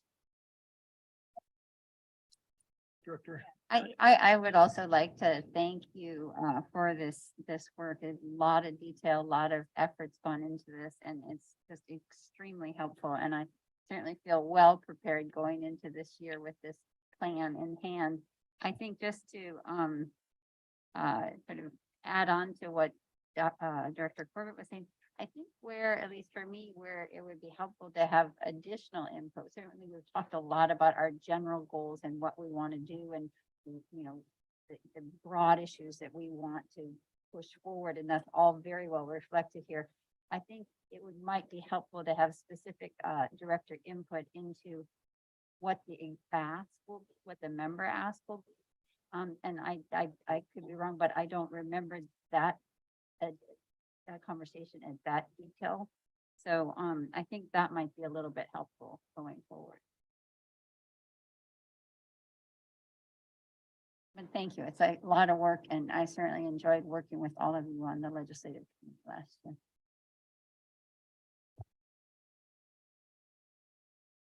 Member Corbett, go ahead. Would there be a reason why you haven't checked in with us as individuals prior to this list about issues that may or may not be important to us as we spend our time with our constituents on issues that get brought to our attention, Um, or we see them ourselves as we're traveling around the district? I would say that this document and the program is our baseline, and that we're constantly flexible. And so definitely, I think maybe as a follow-up from this meeting, we can work with the deputy general manager and sit down with each of you for additional input for our work in Sacramento and DC, because it will be evolving. And we do want to make sure that we highlight that some of the specific member asks, while they're basically last money in because staff is ready for them. And we know we may not get the money because there may not be a surplus this year. But when we worked on the funding for Del Val and the water system, I think that was about a 3 or 4 year effort to go back and continue. And when the money was available, Senator Glazer and then Assemblymember Baker, we were very well aware of the project and were able to help. So this is a evolving process, and we look forward very much to having additional input.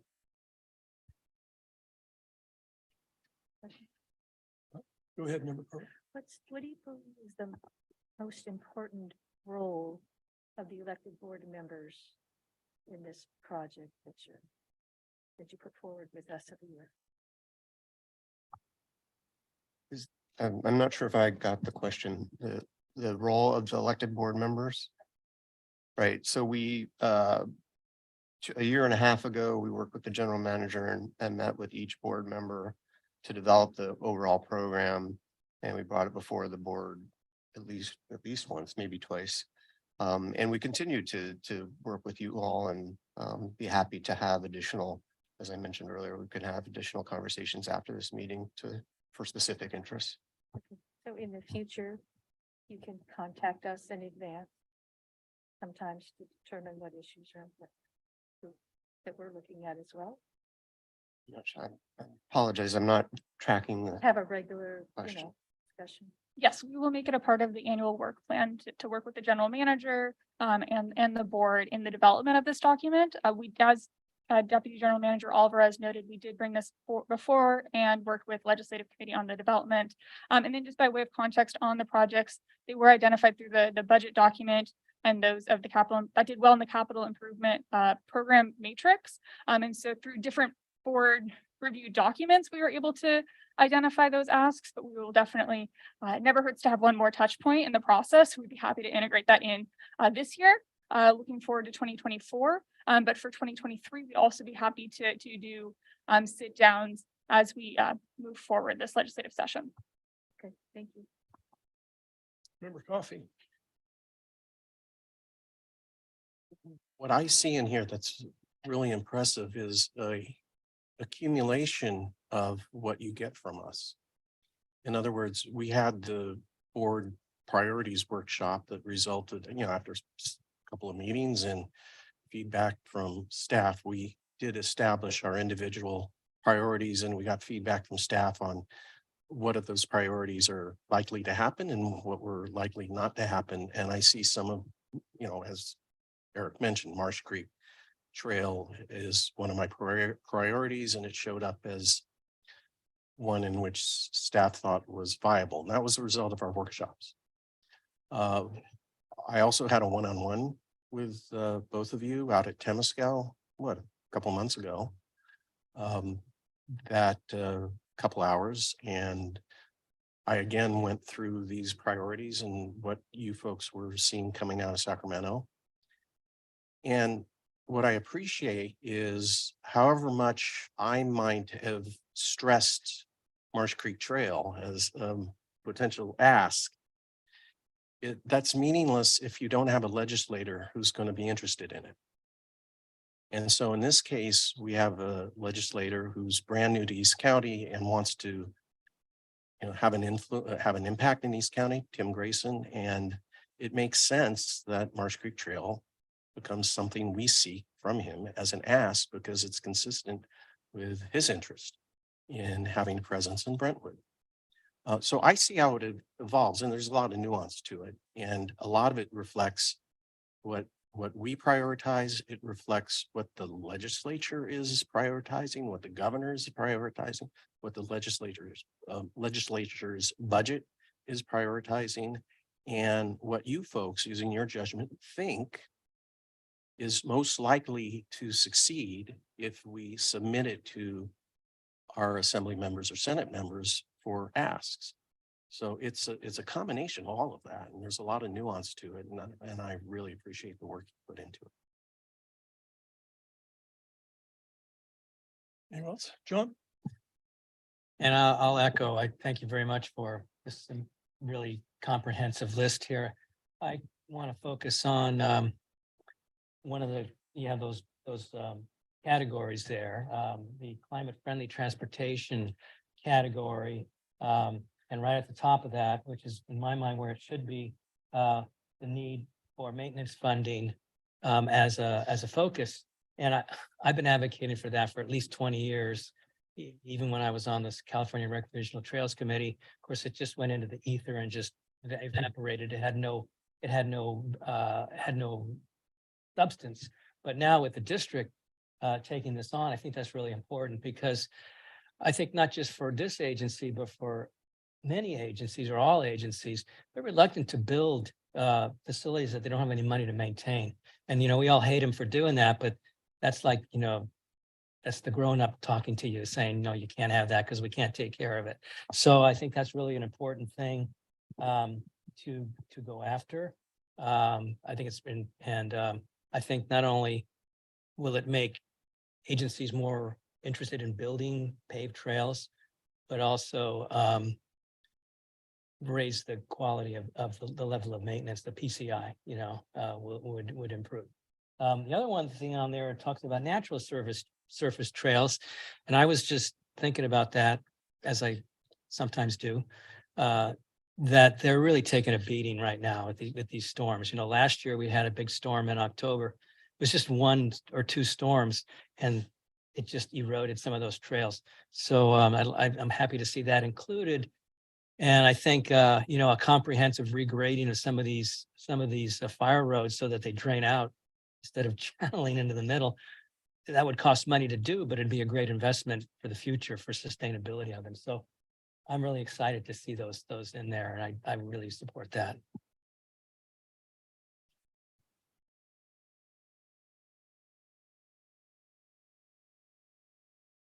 Hearing none, I'd just like to offer my thanks to your entire government and legislative team. You guys are amazing. I've been on the legislative committee, I think, for 7 of my 8 years. I love it. I love the work you do. I love the way you respond to stimulus. And the greatest example I would think is the last year. I think some of us said, hey, we need to start talking about local legislators. You immediately responded by, Brian Holt's report at every legislative committee meeting and Naoma Laval's reports. I think it's going to be critically important nowadays, because I'm looking at Ward 3 especially. We really need to, I know it's great to get the pot from the state and FEMA stuff, but we also depend upon the counties to, I know in my ward, in Ward 3, I apologize, Redwood Road is gone. That's a county road. Old Lake Chabot Road is gone. That's a county road. I think we really need to make those relationships. And I'm glad we started. We've done that. We're starting that. We're working with these people. This Friday will be a great example of that, I hope. Once again, the team you've assembled, and I would include Doug Houston in the Sacramento and Peter Umhofer in Washington, D.C. I think we've got a great thing going. And it's the best example, in my opinion, is what we did today. That was a coup to get Mark here, in my opinion, Congressman Saulnier, pardon me. It was just wonderful. And I think we'll get another example of that this Friday. I hope you can all come to the tour we're going to do of the levees and all of our issues down there and all of our problems and all of our asks from our legislators. So anyway, thank you very much. I appreciate it. We were seeking a roll call vote. Oh, that. I'll look to the new chair of the legislative committee for a motion. Thank you. Okay, I move approval of the legislative program as presented. And we have a second by Director Mercurio. All right, is there any further discussion? Any public comment? Hearing none, may we have a roll call vote, please? Yes, President Wasby. Director Eccles, Aye. Director Corbett, Aye. Director Rosario, Aye. Director Coffee, Aye. Director Mercurio. Aye. Director Sanwa. Yes. And President Wasby. Aye. It's unanimously. Motion passes unanimously. Thank you. All right, we'll move right along. Thank you. We'll move right along to the ratification of the declaration by General Manager of a district emergency and update on the recent storm damage and impacts. Okay.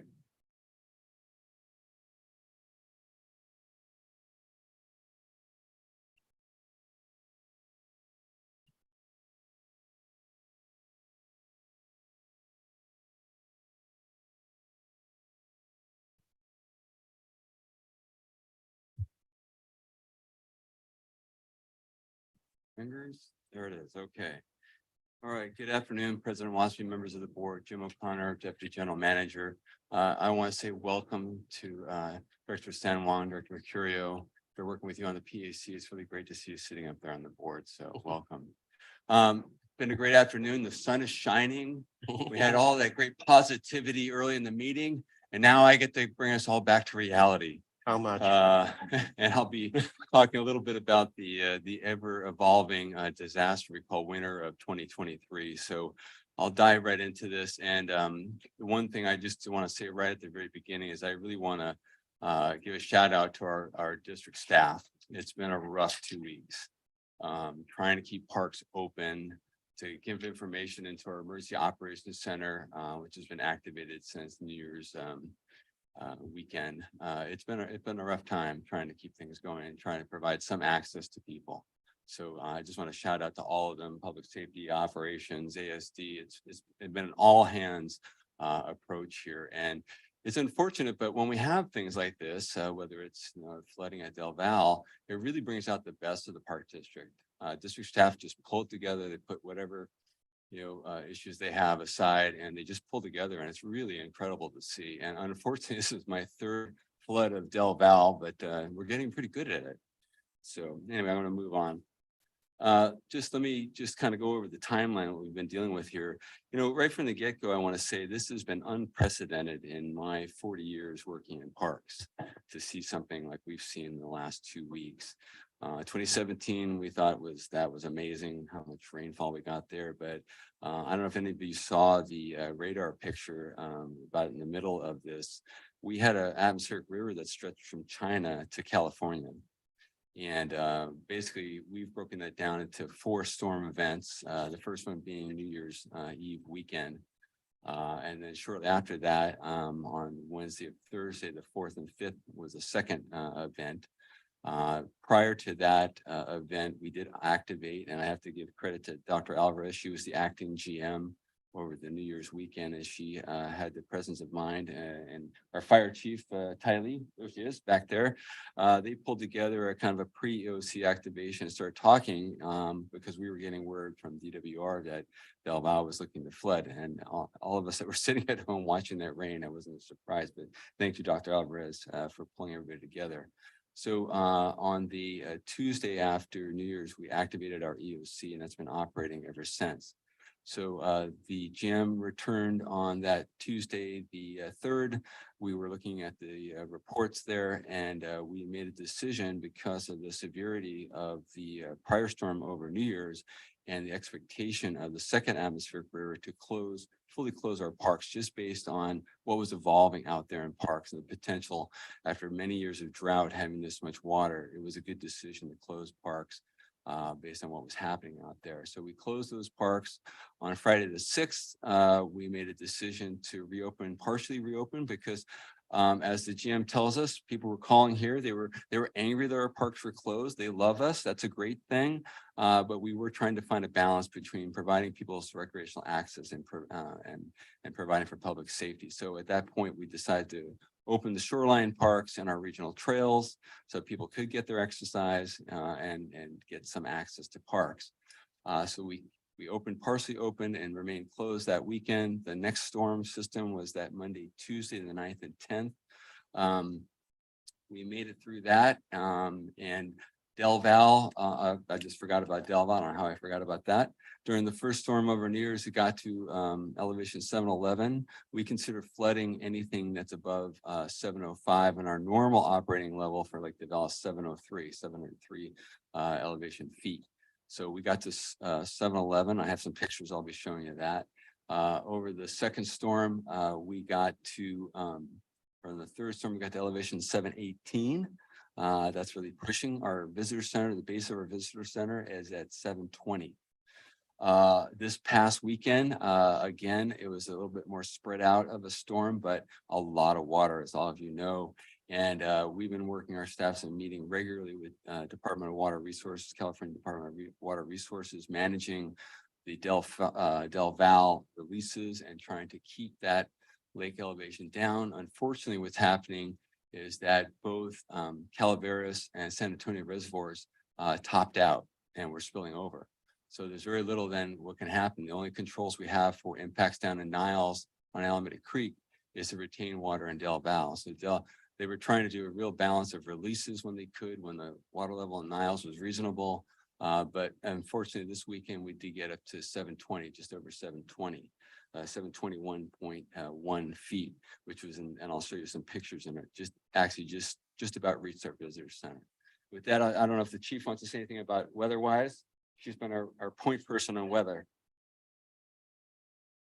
Hello, everyone. Afternoon. Welcome, new board of directors. My name is Eileen Tiley. I'm a fire chief. I really wanted to give everybody kind of a little synopsis on what an atmospheric river is, because in the last couple of weeks, we've been talking about them as something that's kind of the bad guy. But it's important to remember that the atmospheric rivers are a very key part of our atmosphere. Think of them as the superhighways in the sky, typically between 1 mile and 2 miles up in our atmosphere, that can transport mass amounts of water. So an average atmospheric river can contain 2 to 3 times what the Amazon River can carry. They move with great speed. They are responsible 30 to 40% of the last droughts we've had from about 1950 to 2010 were cut off and were kind of relieved by atmospheric rivers and the amount of water that they dumped. If it's a cooler atmospheric river, it's responsible for all the snow that we get that then we use after the wet season has left us, the dry season to snowpack. And they refill our reservoirs. So very important. Unfortunately, and I'll talk about this a little bit later, with climate change, it's changing what our atmospheric rivers do. With our earth becoming warmer, they're becoming warmer. And so they can cause problems, especially in areas like ours. We've already got dead trees and burn scars. So just a little bit of information for you on that. And I'll. Thank you, Chief Tiley. All right, so what I'm going to do today is just give you a flavor of what's going on out there. We don't have enough time for me to get into the details. We have been collecting a huge spreadsheet of damage out in parks. And staff, our risk manager, Alma Baum's been collecting information for hopefully if there's some recovery funding that's available afterwards. So we are collecting and documenting what's happening out in the parks, but I'll give you a flavor of things that are going on. With that, I'll just move into this. Del Val has been one of the bigger stories. It's a regular story. This is a picture I took. I went out there on the 2nd and drove around the park, took some pictures. This is the Marine Avenue. You can see where the debris line is, how high the lake got, and that was when it was at 711 feet. This is a nearby, I can't remember this picnic area near the marina, just to the south of the marina, all tables underwater. This is looking towards Oak Point. You can see the restroom is inundated with water, and this is the kayak storage area for the concession in the summer, normally in the summertime, and a portion of the east swim beach. This, I believe, is the restroom near Wild Turkey Group Camp. You can see that's been inundated with water. This is in the campground. This is the campground. I forget what site this is, but you can see how high the water got where the debris is caught in the table. I'm actually surprised that it didn't move on, but that's how good a work our staff does in securing these. They're flood proof, I guess. This is the low water crossing that goes from phase 1 and 2 to phase 3 and 4. You can see the displaced asphalt there. And if this works, I have a little video. I can't, unfortunately, President Waspy, I wasn't able to get sound working here because it just doesn't work. Oops, what happened there? Yeah, oops. What happened? Here we go. Sorry about that. Do I get this to work? Give you. Okay. That's part of the best laid plans. Oh, well, we're going to move on. So anyway, I had a great video that isn't working for some reason. Sorry about that, of that flood. This is also the low water crossing that goes between phases 3 and 4. You can see the debris on that crossing there. This is a more recent that I got just this morning. So last night, the level went up to 721.10. This is at just over 720. So you can see the preparations the staff did, and we did the same thing at the Sunol Visitor Center, which I'll get into in a minute. But we tried to put up sandbags and some plastic visqueen here, mostly in an attempt to keep mud out of the Visitor Center, because that's where the real problems happened. The one thing I am really glad to report is that we had very little water penetration into the Visitor Center, just some slight pooling of clear water. You also remember we did the renovation 2 years ago on this building prior to the installation of exhibits. And when we did that, we changed the materials inside the visitor center. We used the cementous board on the outside, and we raised up all the electrical plugs and the HVAC system. And so we were well prepared for this flood because, as all of you know, all of our facilities are below the spillway of this reservoir. So they're all subject to flooding, but we did do that as part of Jim Devlin's project to renovate the facility. And we also, prior to this, staff scrambled and we built the exhibits with the idea that they would be removed. So all of those were removed on New Year's Eve weekend out of there. So they were saved. So that's great because everybody knows we just opened this about a year ago. So, and you can see off in that lower right corner there of the first picture, those are our new outdoor exhibits. And so I'm sure they'll survive this and we'll have those installed soon. I don't know if this video is going to work either. I don't know what's going on with the video. Something is, I don't know. It was working. Yep. I apologize. This was working earlier. I don't know why it's not working now. So who knows?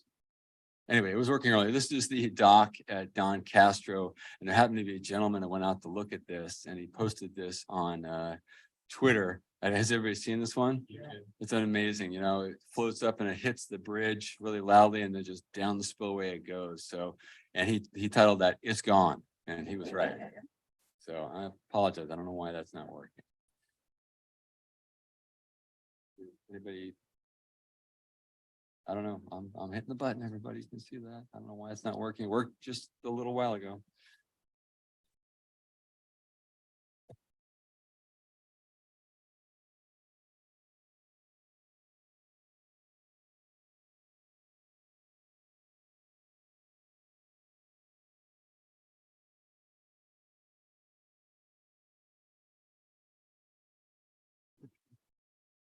Just skip it for now.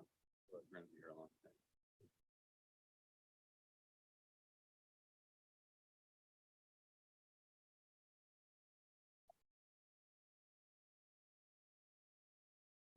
I'll just run through these again. All right. Technology, it's grand. Okay, anyway, it was a great video and I can send it to anybody who wants to see it. It was one of the first ones that said, put us on alert that we have a problem. This is one of our biggest challenges here, I would say, in terms of recovery. This is Fire Station 2, and this is on the first, right after the New Year's Eve rain event. And you can see that's a problem. We've got water going into Fire Station 2. The bridge outside, which connects to Redwood Road, was also inundated, and that's going to need some major repair work there. This is the inside of Fire Station 2. You can see the mud accumulation. This is what we were trying to prevent in the visitor centers, because this is the biggest challenge with water is what gets left behind. Another scene on the inside, water intrusion to Fire Station 2. This is the Redwood Schoolhouse, which is an office for our fuels crew, part of the fire department. And what happened there is we had intrusion on the uphill side of that building into the wall, down through the drywall and into the building. And I did get some grief for putting in a restroom picture, but you know, we talk about restrooms a lot in the park system. But I want you to point out how clean it is. All right, we're moving on. Another big event that occurred was we were alerted by a community member about a potential failure at Miller Knox Park. And this is the picture that was sent to us, and right away park staff, we said, oh no, we have to call the city of Fremont. Somebody wanted to wait till the next day. I said, oh no, we're not waiting till the next day. We've got to call the city of Richmond right away. And we started coordinating with them and our fire department. Captain Simpson has been the point on that, but this just from this big, and I want you to note this crack because I'm going to point it out in a map here in a minute. This is the neighborhood that was threatened just below in the area of Brookyard Cove. I can't remember the name of this HOA, but the city did eventually evacuate 15 homes here because of this potential slide situation. Now, this is a map just to point out, you see the red line there in the middle there between the two lower parcels. Those two lower parcels outlined in blue are homeowners association parcels. You'll note that I put identified the East Bay Regional Park District with that yellow line. So that crack that I showed you in the first picture is that red line. That's where it crosses this what I would consider a volunteer trail that heads up into Miller Knox. So that's just outside our park boundary. But the city responded very quickly that night. They had their engineer come out and evaluate this, and then they just pulled the trigger on evacuating those 15 homes. So, and then the next day they started visqueening this in an attempt to keep water intrusion from getting into that crack and lubricating essentially that slide. Another challenge we're having, there we go. So this is Myers Garden, Dry Creek. Unfortunately, you can see the debris, which is about 30 tons of debris on the picture on the right, pushed up against one of our bridges. These are two bridges in the garden that connect the roadside to the rest of the garden. Unfortunately, board members, we did lose one of those bridges just yesterday. It couldn't stand it with all that debris pushing up against it and the water flow we had over the weekend. We did lose one of those bridges and a part of the retaining wall in the creek, which was just repaired not that long ago. So that's unfortunate. The garden is luckily our Jeff Bennett, our incredible gardener, did take clippings, and so we do have he's already starting to grow replacements, but the garden is really a disaster. This is going to take some recovery, which is unfortunate because any of it has been there. It's beautiful. So this will be a long-term recovery. This is the road in Tejon Canyon, which goes up when we have a private residence above there. Despite the great efforts of our roads and trails crew to patch this up, it did blow out at storm number 2. So it went out in storm 1, they repaired it and blew out again in storm 2. And I'm sure we're going to get back up there and try and repair this and work with our local resident there to give them access. This is Albany Beach. When you have the bay at full and you have high tide, this is what you end up with down there. So we had to close that area to public access. This was an early issue that showed up right over New Year's. This is the Lafayette staging area at Briones, and you can see that multiple slides going up the hill and flowing into our staging area. So that's been closed since New Year's Eve weekend or New Year's weekend. And so I don't know when we'll get that out, but you can see our trail traversing back and up and forth across that slope. But that was a significant slide. This is a heartbreaker here. This is our brand new trail at Tyler Ranch. Usually what's great is you get a nice easy winter, everything settles in and regrows, and then you're good to go. Unfortunately, we didn't get that with this trail. So unfortunately, that trail is closed and we'll be up there repairing that sometime in the late spring. This is another significant one. We have the Bollinger Bollinger Canyon side of Los Trampas closed at the moment, and this is one of the reasons. This is the Chemise Trail, and you can see the picture on the left is from the road with major slides there looking up at the Chemise Trail, and then the picture on the right is the Chemise Trail at that equestrian staging area there. So that's pretty significant and ongoing. Trees. Right now with the soil saturated the way it is, we're losing trees left and right. This is an early one at Crown Beach. Unfortunately, did brush those cars, but nobody was hurt. And that's the important thing. I think all of you heard that in Golden Gate Park over the weekend, they did have fatality due to a tree fall. So we've been very lucky not to have any injuries throughout this major event.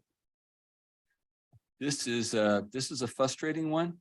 because this trail, Briones de Los Trampas Trail, was one of our 2017 storm identified FEMA projects. And so now Jeff Rasmussen doing his best to get approvals for permitting and design and construction permitting approvals, was just about to pull the trigger on this repair. And now it's probably twice as large, and this trail section is closed. So that's frustration. It's been since 2017, over 5 years trying to receive those funds and then implement those projects. Round Valley, nobody was spared here. So this is East County, this is Round Valley. That's that sinkhole you see on the left there has gotten much bigger since this picture was taken somewhere after the second storm. The other one on the right, that low water crossing there was something that was put in 2012, and you can see that all of those stones are moved. That's going to be a very large project to replace again. So big changes there in East County. This is the road to Campoloni at Sonol, completely covered with debris from the creek flow.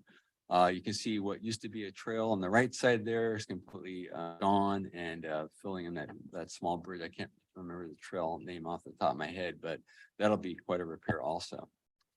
Now, so what did we do here at the Park District in response to this? Well, this is the second day after the New Year's weekend storm, and this is our Roads and Trails crew working with Civic Corps. In one day, they produced 500 sandbags so other park staff could come for protecting their facilities. So they pulled it together right away. Roads and Trails is always there, whether it's when we have to do the flood response at Del Val, or here they are doing this work here, this tough work here. I have to give credit to Robert Kennedy. He saw this design. You can see those traffic cones upside down. It's a fast filling way of filling sandbags, and it worked great. And we did 500 in a day. So that was very cool. This is work. We got the word from SFPUC that Calaveras was going to spill. We weren't sure how high the creek was going to come. And I think you all know the Green Barn Visitor Center is right next to the creek. So staff went out there, started putting visqueen up and sandbags in an attempt to protect that facility, which we spent so much time and money renovating and getting really beautiful. So anyway, they did that prep. That's part of the prep work was done. Also, of course, on the public information side, right away, our incredible public affairs, and with our new AGM of public affairs, Susan Shu, there she is. She did a really nice job. She's been a great member of our EOC, and we've done a lot of work on our district website. And if any of you want additional information as to what's open and what's closed, and I'll talk about a little bit more about that, but our website is really great. It's really up to speed on what's open and closed. So this was the initial response over New Year's weekend. What was closed was basically Del Val at that point. Then, like I said, we made the decision on the 3rd of January to close all parks in advance of Storm 2, and that was noticed on the website. That was also put out on our social media, on Facebook and Instagram, especially about warnings about safety. I'm often amazed that people don't realize how dangerous it can be to enter these parks when you have that much water coming, especially after so many years of drought. Trees are super stressed. You know, we're spending so much money dealing with tree die-off, and those trees now with this inundation and the water penetrating that soil, it's can be very dangerous in parks. And so we were trying to get the word out to people. Here we go. This is the Pack Rat Trail at Tilden Nature Area, otherwise known as a waterfall.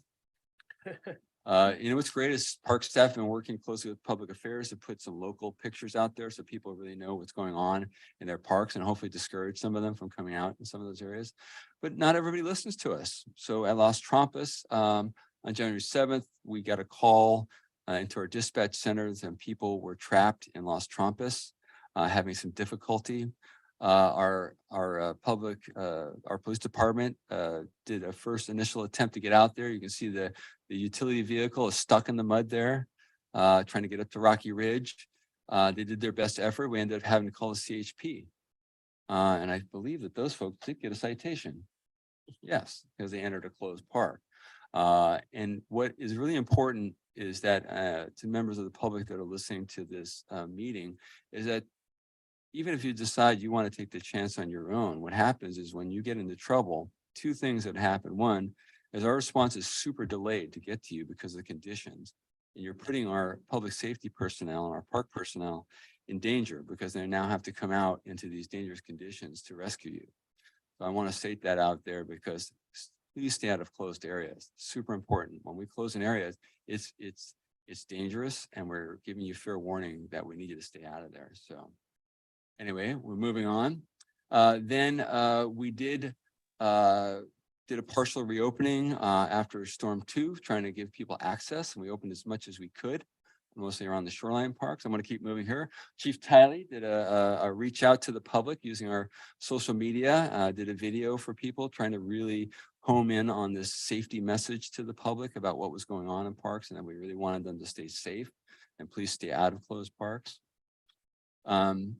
Where we're at now, and I did a little update to this, is on the website.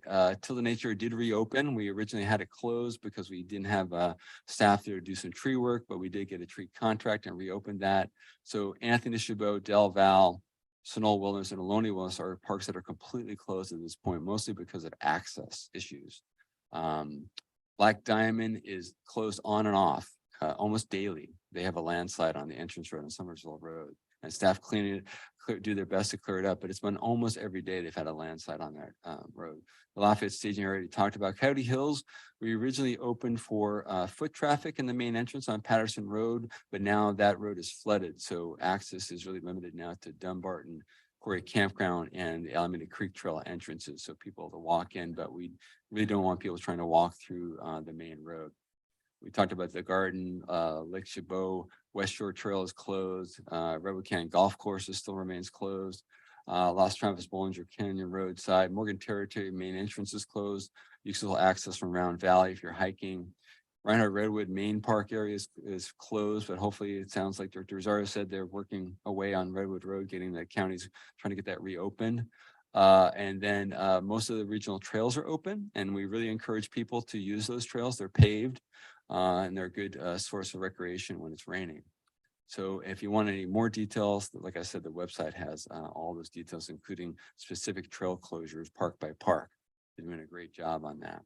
So at this point, we're doing our best to keep most of our parks open, but we're still really encouraging people to mostly use the shoreline parks and regional trails until we can really get out there and evaluate what's going on.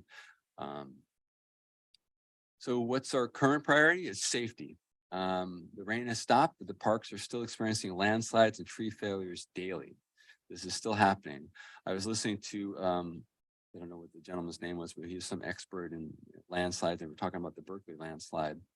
And what he was saying is that over the course of time, this water is penetrating deeper and deeper into soil layers.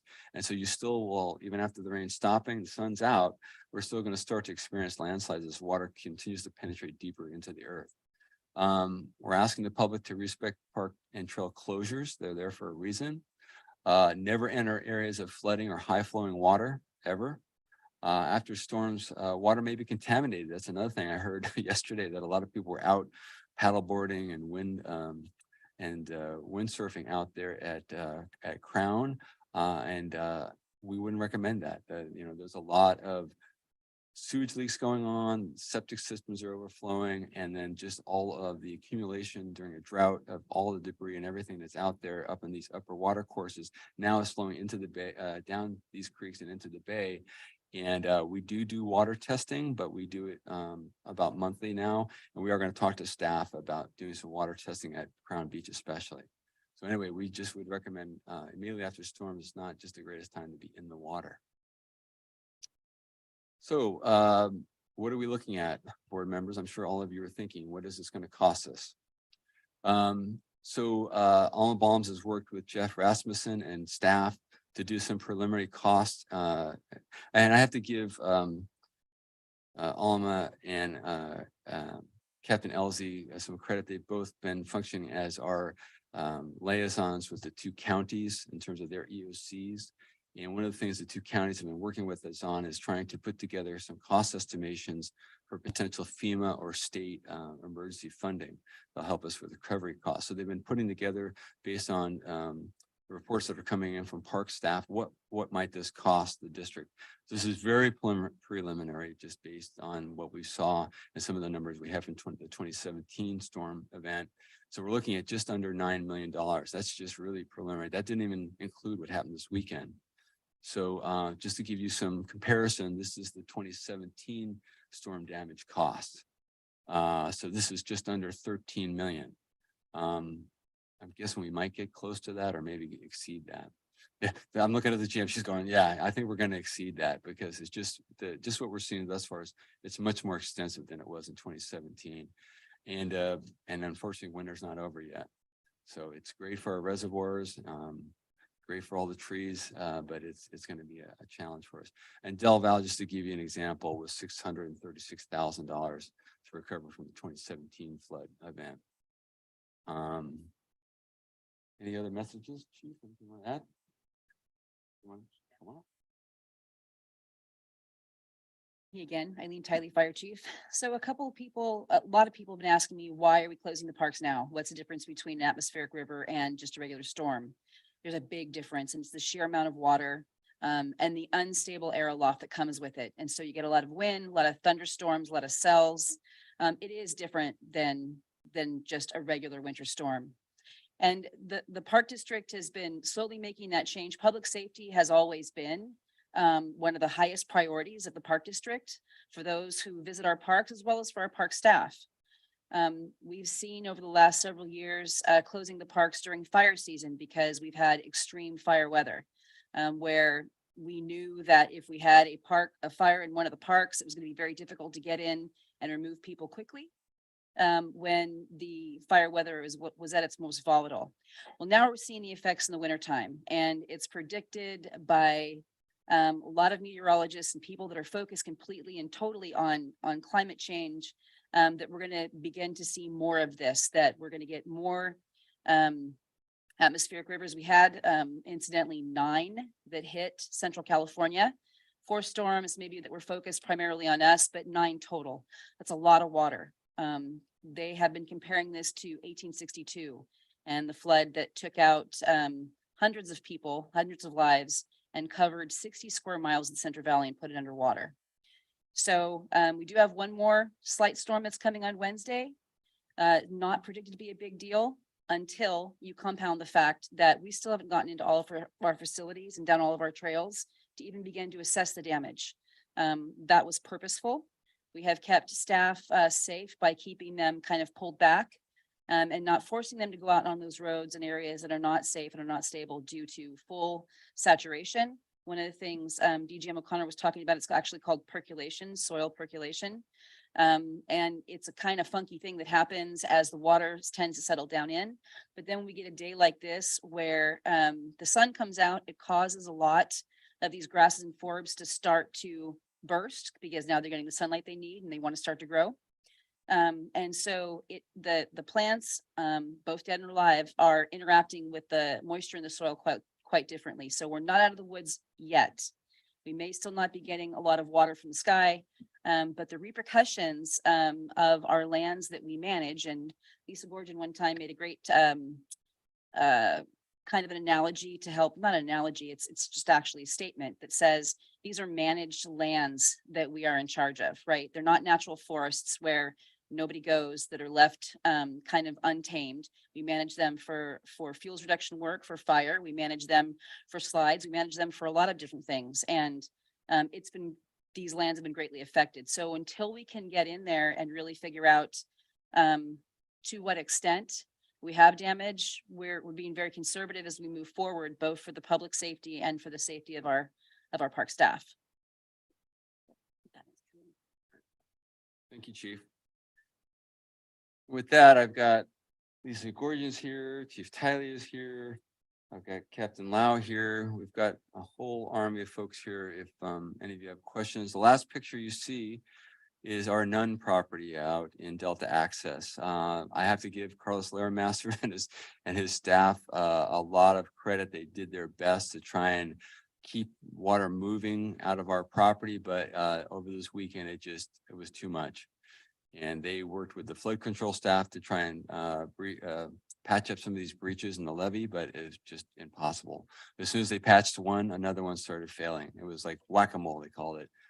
Because of all the squirrel holes inundation into these levees, unfortunately, this is what you get. So they did their best job, but water, we don't have much infrastructure in this property, but it flows through to neighbor property. So, and there's nowhere for water to go. Dave Kendall said, Jim, even if these levees were working, there's nowhere for the water to go. The delta is absolutely full. So there's nowhere for water to flow until we get some relief like we are hopefully this week where the levels will go down, but there's just nowhere for the water to go. It's just, everything is saturated. Anyway, we're here for questions. And I just wanted to add a couple of quick things and certainly we'll open it up to the board. And thank you, Jim, for that presentation. That was really thorough. And I just really want to echo what DGM O'Connor said about our staff and the hard work that they have done over a very, very challenging set of, 18 days here and running. And as Chief Tiley said, we're really at this moment right now. I will say this is a real keep you up at night moment with these saturated soils. They covered, the why different, which I have gotten questions certainly from the public and from other people asking, well, we're the park district. We deal with, rains and we deal with these things. It really was a very unique set of circumstances with the 9 atmospheric rivers, with the wind, with the flooding, and certainly post drought after all of those years. So really proud of the team. We are still, the EOC is still activated. I will let you all know that. We meet every day, and everyone has really come together, I think in just a true sense of what this park district is as our staff, and pulling together and working with all of our agency partners, both counties, all of our cities, so that we have are able to keep as many people safe and try to get the parks back open. So we have been working hard on trying to balance those two things. You have in front of you an action item here today, which is to go ahead and ratify officially the declaration of emergency that I signed last week under the general manager authority. Since we didn't have a board meeting, we needed to get that on record and over to the 2 counties and over to the governor's office on the declaration, in the hopes that we'll be able to recoup some costs eventually through FEMA. I say eventually, I do want to say on the record, yes, 2017, we had, I believe it was roughly 57 projects that we submitted to FEMA that were authorized for potential reimbursement. We still have over a dozen that are still open with FEMA. So part of these efforts is working with our government legislative affairs team so that we really are working with our delegation to arm them with some real live data on projects that weren't completed under 2017, as Jim mentioned, and we showed you one here that are in even worse shape because of the delay with our federal partners. So we will be working very, very hard to try to get the reimbursement. But in order to do that, we do need you all to go ahead and take a formal action today to ratify the declaration of the district emergency. So that is in front of you. And again, we will keep you posted. We are going to have more and more of these extreme weather events. We are tweaking our systems and getting even better at communication as we go. And I've already gotten some great feedback from the public and staff and from you all.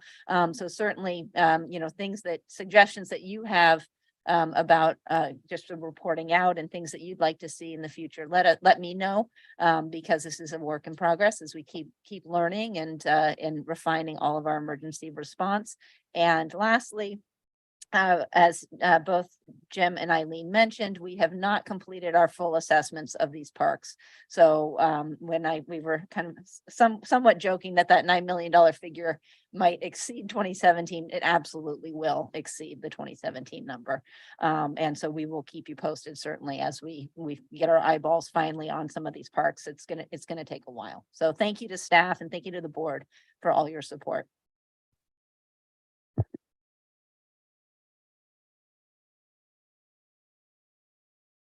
Questions or reactions?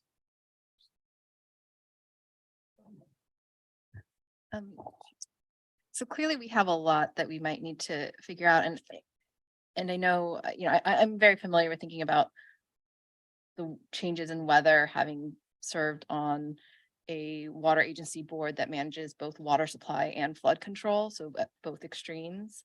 And I know within that community, we talked a lot about weather whiplash and how that's going to be much more common, in terms of our reality here in California going forward. And I'm just curious, thinking about how our board works, and maybe thinking about whenever we have our next board workshop or retreat, if there is the possibility for us to think really strategically and long-term about how we're going to address some of this, because it is true that our reality is that we're going to have more extreme weather events. And I think that we need to have this conversation. I'm just thinking about, seeing the pictures of Del Val and being probably like one of the more knowledgeable people about the whole Alameda Creek watershed. I think that there needs to be some conversations about, what we want to do, thinking about this future.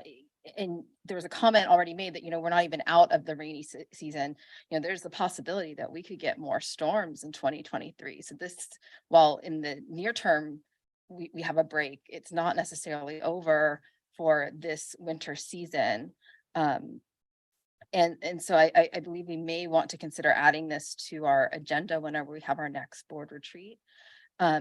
And then I didn't think about this when we were going through the legislative priorities, but we also, and I'm on the legislative committee, so we can talk about this, but I see that, the closest thing we have for the advocacy goal is a sea level rise. And we may even need to start to think about how to adjust that in terms of advocacy, to think about, extreme weather events, dealing with water, because, it's not just the Bay and Delta shoreline, certainly also the East County, whether it's the Alameda Creek watershed, or even I know along Vasco Road, there's been a lot of flooding in those neighborhoods. And so I think that these are really important topics that we're going to need to think about what the long-term strategy is. And I know this is a big debate, but so at Del Val, right, there's drinking water that's stored there coming from the South Bay Aqueduct. And then there is a small amount of Del Val that's available to capture some of the stormwater. And I know that there's a lot of advocates, both on the Zone 7 side and Alameda County Water District, to increase the Del Val Reservoir. And I know that there had been liaison meetings between East Bay Regional Parks and the water districts previously, and that had been paused for a while. And so I don't know if that's a conversation that's going to be revisited. I'm sure on the water side, they want to revisit it. And so that's something else that I think could be helpful to discuss at maybe a board workshop or retreat. But thank you for this update. These pictures are really eye-opening, and I know they're being shared on social media. Are we going to have a copy of this slide deck? Yeah, we usually also post this slideshow. We'll put it on the yes, it's on website, the but we'll website. get you a copy of Okay. it, sure. I'll look at that. I think those are all the comments that I have. I'm sure there's so much more we can talk about, but I know other board directors also will want to say something. Yeah, the question is, no, I know there's a delay in reimbursement on these things, but would we generally, at least, would there be the assumption on the part of FEMA that they would be funding all of these repairs that we need to do, or are they somehow able to analyze each one and say yes or no? Yeah. Our CFO, Deborah Ocker, is going to answer this question. Great. Good afternoon, Deborah Ocker, Assistant General Manager of Finance and Management Services. Grants are risky. We certainly apply for anything we're eligible under FEMA or OES, and they do their due diligence. They come out and inspect our projects and make a determination on whether they're going to fund it or not. You might have recognized in the slides that Jim showed that we also have insurance on some of our facilities. And so we are able to very quickly tap in to our insurance agency to see if some of our facilities can, be recovered. And that's a pretty quick turnaround. As the general manager mentioned, FEMA was very, very slow in getting us our approvals, and still has not approved many scope changes and requests to extend our timelines. So it's different every time, and we push as hard as we can on getting reimbursement up to bringing the facilities or whatever it is that we're repairing back up to what state it was in before the storm, and getting 100% reimbursement for that if it's approved. Okay, thank you. Yeah, going back to Dr. San Juan's comments, one of the challenges we've had with FEMA is, and we obviously always appreciate that federal funding for our recovery efforts, but they have now a kind of a policy which says they'll pay to replace something back to its original standard.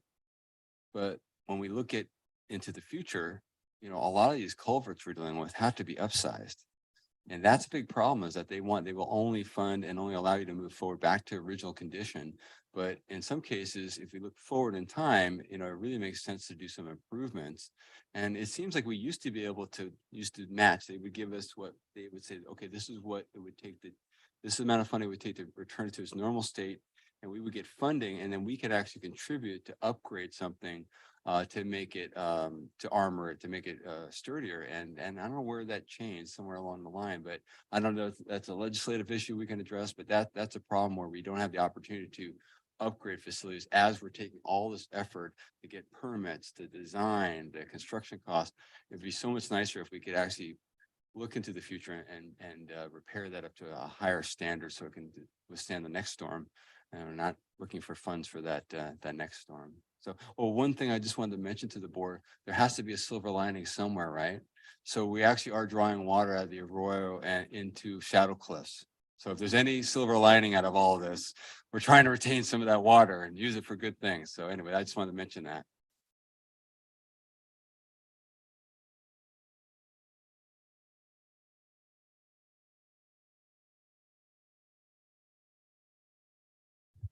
I don't even know where to start. This is very impressive, your report and everything that you've put together, and it's a little depressing to discuss how tough it is, but thank you very much for all your work and putting this together, and thank you to the chief also for being out there and determining where our needs are and will be, and obviously to our general managers, Sabrina. Thank you so much for your concern about this. This is way beyond anything I've seen here that the Park District has had to deal with in years and years and years. So we very much appreciate you. Very strong push and support to put together what needs to be done to, get us back to where we should be someday. There's no doubt there are other projects that you've worked on over the years and are still working on because of past damage, usually because of these sorts of things, but nothing like this. I mean, who's ever seen this amount of water just coming through on a day, on one of these days in these past few weeks, just sitting there going, oh my goodness. But anyway, thank you so very, very much. I mean, you could talk for a long, long time, but very much appreciate your hard work putting this all together, all of you. This is a tough thing to be working on, and you're all right on top of it and doing what needs to be done. So thank you very, very much. You're welcome. But I just also want to make sure this is a district-wide effort. Oh, absolutely. Huge amount of people that are involved in feeding me information. Yes. I'm just the person standing up here doing Yes. the PowerPoint, but this is a huge team behind me that's gathering all this information and trying to keep those parks open. But thank you very much, Director Corbett. We all appreciate that. And I say thank you to everybody, staff involved in this. I was yesterday, let's see, what day is today? Tuesday, yes. Yesterday, I was out in Alameda and at the Martin Luther King shoreline area, just take a look. And because I was so pleased, I thought I wasn't gonna be able to go out because it was supposed to be pouring yesterday, but just a few staffers that I bumped into and saw the amazing work they're doing. It's just, all that they're doing all day long.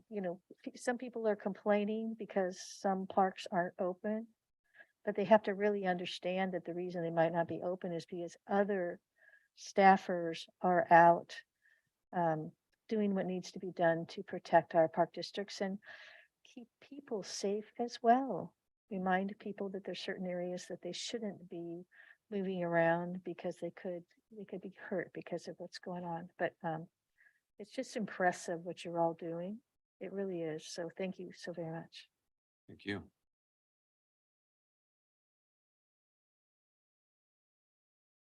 Thank you.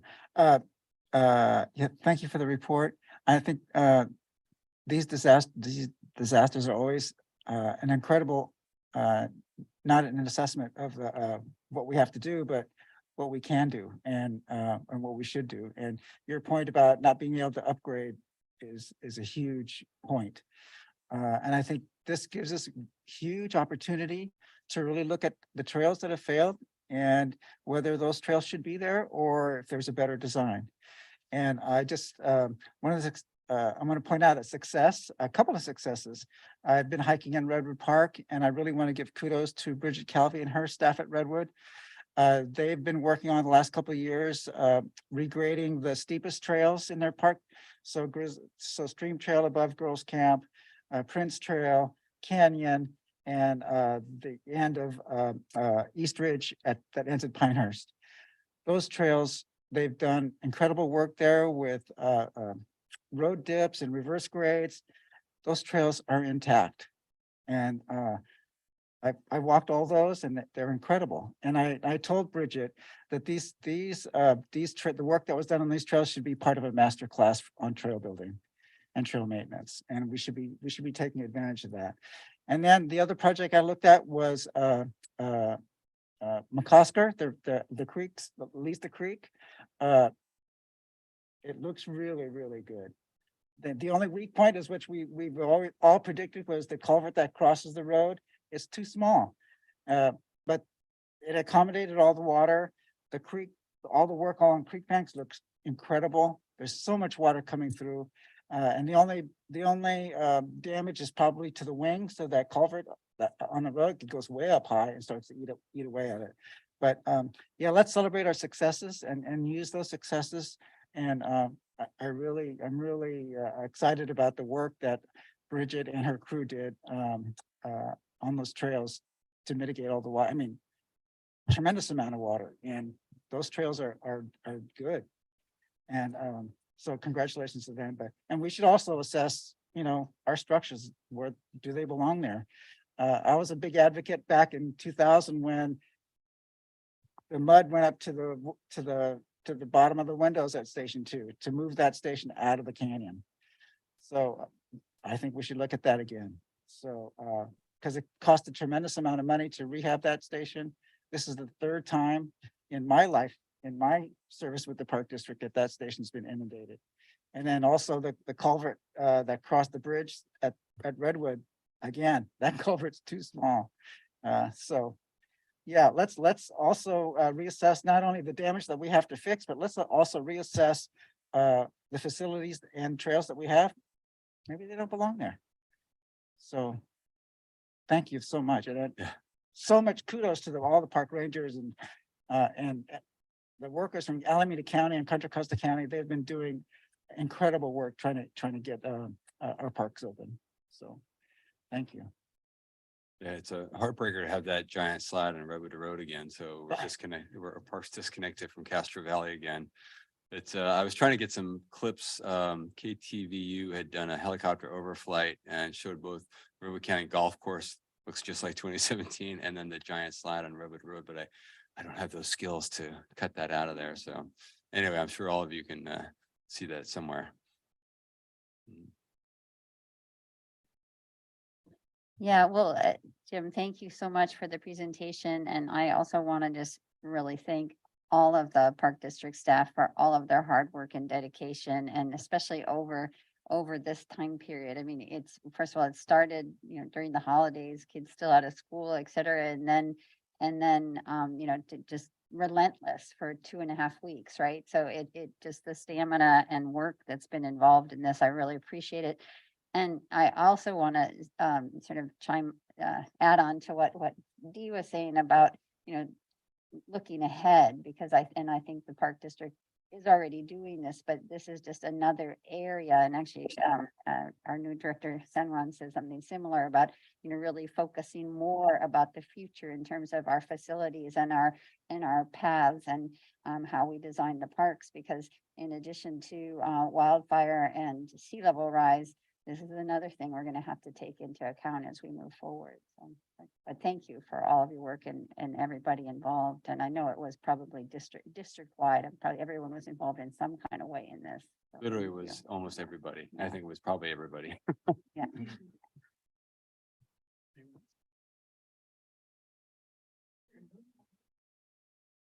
So on a high note, also, I heard from my colleagues a lot of things. I agree, Olivia. I think it's going to happen again. It's just the start of the winter, in my opinion. So I think it's going to happen again. I think we're going to have a lot of lulls. We're going to have a lot of waiting in time as nothing got fixed from 27, not nothing, but a lot of projects weren't fixed in 2017. I like, personally, I like the complaints from all my neighbors. My neighbors are like addicts, and that's what we need, because we're providing the drug. If we get 30 million people here, and we're not going to wait around, in my opinion, to open these parks.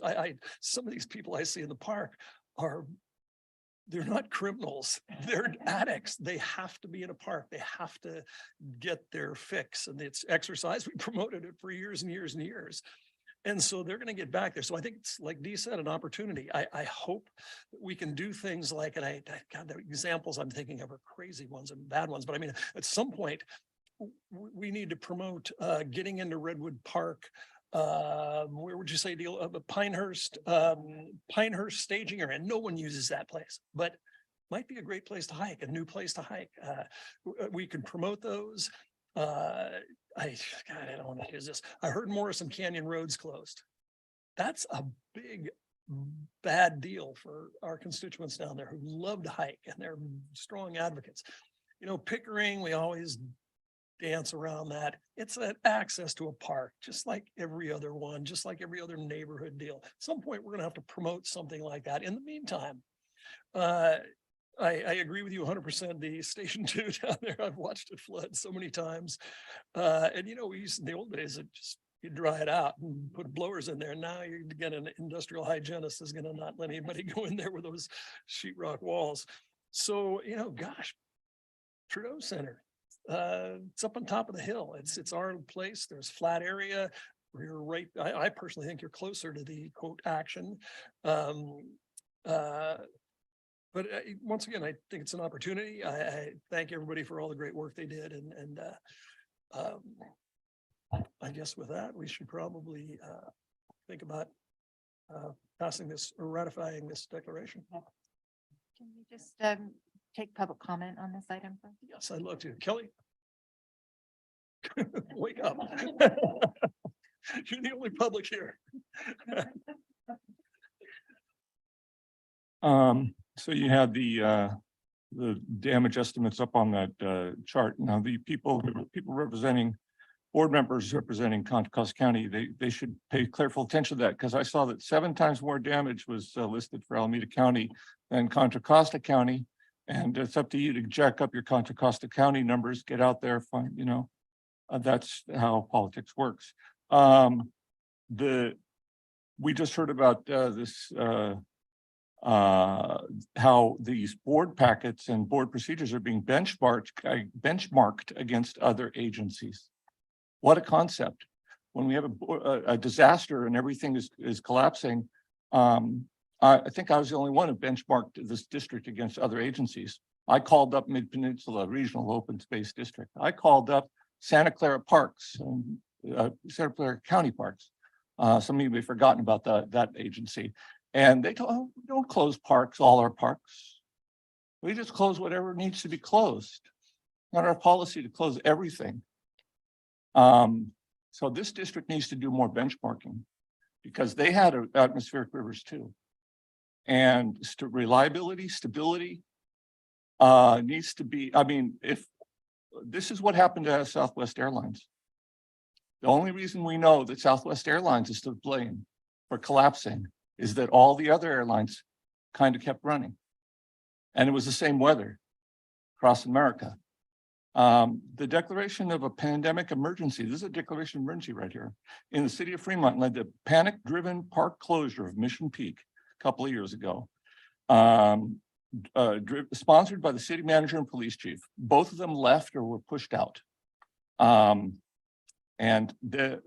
a resident of Fremont by the name of Mr. Hines. He said, when you put in these declarations of emergency, then, with no open-ended, with no defined endpoint, then people are left to ask, well, is everything in the world okay now? That's a quote from Mr. Hines.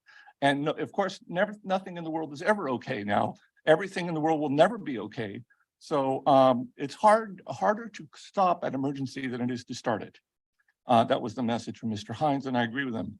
The ostensible goals of this, what we've been hearing today, modernization, efficiency, transparency, what we could end up with, authoritarianism, undefined endpoints, and opacity. For example, another quote from Spider-Man Marvel Comics, great authority, or also variously also attributed to Winston Churchill. With great authority comes great responsibility. And in this resolution, we see resolution that keeps referring to resolution 2005-12-237. So I looked it up, couldn't find it because you've modernized your website and all those old things, old agendas, old resolutions, they're gone. Do your search function. Gone. Nobody knows. I don't know. Nobody knows what they're talking about when they talk about 2005-12-237. So, and that's, the governing authority for this. Anybody ever found that? Anybody read that? I couldn't find it. Couldn't read it. Maybe put in a public records request, guys, and you can read that for yourselves and figure out what are the governing authorities here. I would suggest the same suggestion as Mr. Hines of Fremont, put in a limit, 30 days, 45 days, 60 days, 90 days, pick a number, and stop this emergency resolution, put in a defined endpoint. Thank you. Thank you, Kelly. All right, we've come to that point where we have the opportunity to ratify the declaration. Would anyone? We have a motion by member Corbett and a second by member Rosario. Any further discussion? Hearing none. Madam Clerk, would you take? Yes, President Waspi. Director Eccles? Aye. Director Corbett? Aye. Director Rosario? Aye. Director Coffey? Aye. Director Mercurio? Aye. Director San Juan? Yes. And President Waspi. Aye. Unanimously. Motion passes unanimously. Thank you all for your reports. All right, next we move to general manager's comments, and there's no staff presentation, but do you have any comments? Great, thank you. All right, and then we'll have announcements from the closed session. Counselor, do we have anything to announce? We don't have any announcements. Thank you. Thank you very much. Okay, then we'll move to board committee reports. You'll see a number of operations committee meeting reports for 3 months in September through November, and the Park Advisory Committee reports from September and October. Any questions, comments on any of those? In November. They all look good. Well, great. If there are no further comments, we'll move right on to board comments. And let's start with Director Rosario, and we'll work around the dais. Great, thank you. Let's see, what was our last meeting? 2012-20. Okay. A lot of celebrations going on with all the recent elections, and on 12/21, attended the swearing in ceremony for Board of Supervisor Lena Tam, and I think I almost lost my hearing for all the it was held at the Lincoln Community Center, and the lion dance almost did me in. And then, but it was wonderful. And then on 12/22, I attended a meeting. I'm on the subcommittee for the Commission on Aging, the Mayor's Commission on Aging, and we're proposing a multi-generational play area at the Oakland Senior Center downtown, which is the old Veterans Building there. And then, and I think we finally got a number. It's like 1.2 million. So it's submitted to the city of Oakland in their CIP program.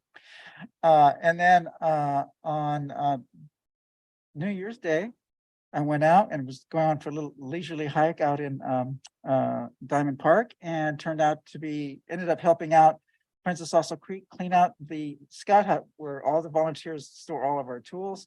The creek had completely breached its banks, bumped up against the pool, went around the scout hut into the children's play area and back into the creek. And it was quite spectacular. A lot of cleanup, but it was actually fun too. And then on 1-3, I attended the swearing-in ceremony for Sheriff Yesenia Sanchez at the Scottish Rites Temple with Director Corbett. A wonderful event. What a great venue. And looking forward to a new era. First new sheriff in how many years, and probably the first woman. And it's looking forward to her leadership. And then attended the Lake Merritt Breakfast Club meeting on the 5th. And we heard a report on the conditions of Lake Merritt, and we got to hear from Alex Horn and Eli Kirsch. Eli Kirsch actually worked on our lakes here at Lake Temescal and Jewel Lake, or at Lake Anza, I should say. I'm sorry. And so there's some recommendations there to help keep that lake clean. It's going to take a lot of money. And then so we have a challenge for the Lake Merritt Breakfast Club to raise some money. And then on the 5th, I met with the Friends of Joaquin Miller Park. That group is getting together a Forest Healthy grant, Cal grant, and myself and Captain McIntyre have been trying to help them, help them get their grants together, try to get them to focus, telling them what they might need. And so it's going to be encompassing not only Joaquin Miller Park, but also the Oakland Zoo and Nolan Park. And so we're trying to make sure we're not overcommitting ourselves to what we can and can't do, but they really need some help from the city to sign on to that grant. But it's potentially a $7 million grant to help with fuel mitigation in Joaquin Miller Park, which is our neighbor. And then on the 9th, attended the City of Oakland's inauguration for the mayor, city council, and Oakland School Board. What a great event. Wow, it was huge. They filled up the Paramount Theater. And also looking forward to the leadership of Shang Tao, and it was a great start. And then on the 10th, attended the subcommittee meeting for operations. And I think that was Kevin Dempster's first presentation as a manager, and it did very well. And of course, at the time, Del Valle Center wasn't inundated yet. But and then on the 11th, I attended the Alameda County Special Districts Association meeting. And it was there that we were talking about sewage earlier, that every one of the sewage districts, they all had overflows. They couldn't be helped. They were just inundated. There's too much water, and they had to have releases. And so yeah, don't play in the creeks. And then also what we heard there from the legislative analyst from special districts was that the state was probably leaning as towards a state bond to cover the shortfall. They're looking at $22 billion shortfall in the state budget. So I think it sounds like he's probably right. I think Lisa Baldinger alluded to that as well.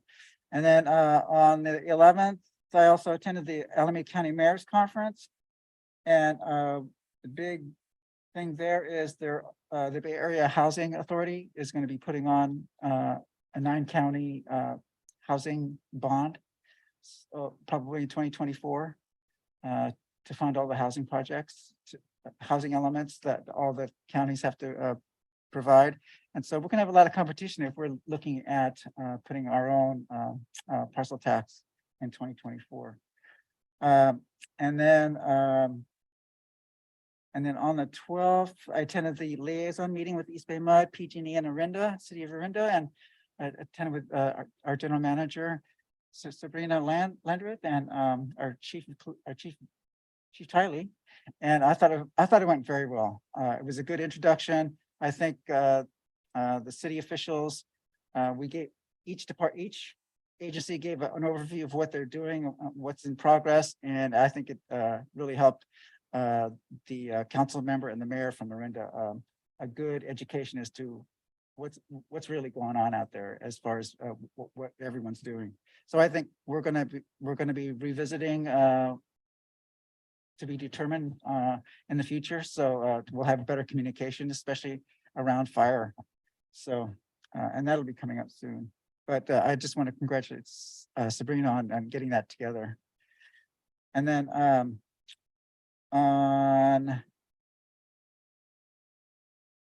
then the 12th, I met with two representatives from 2428, and now I'm here.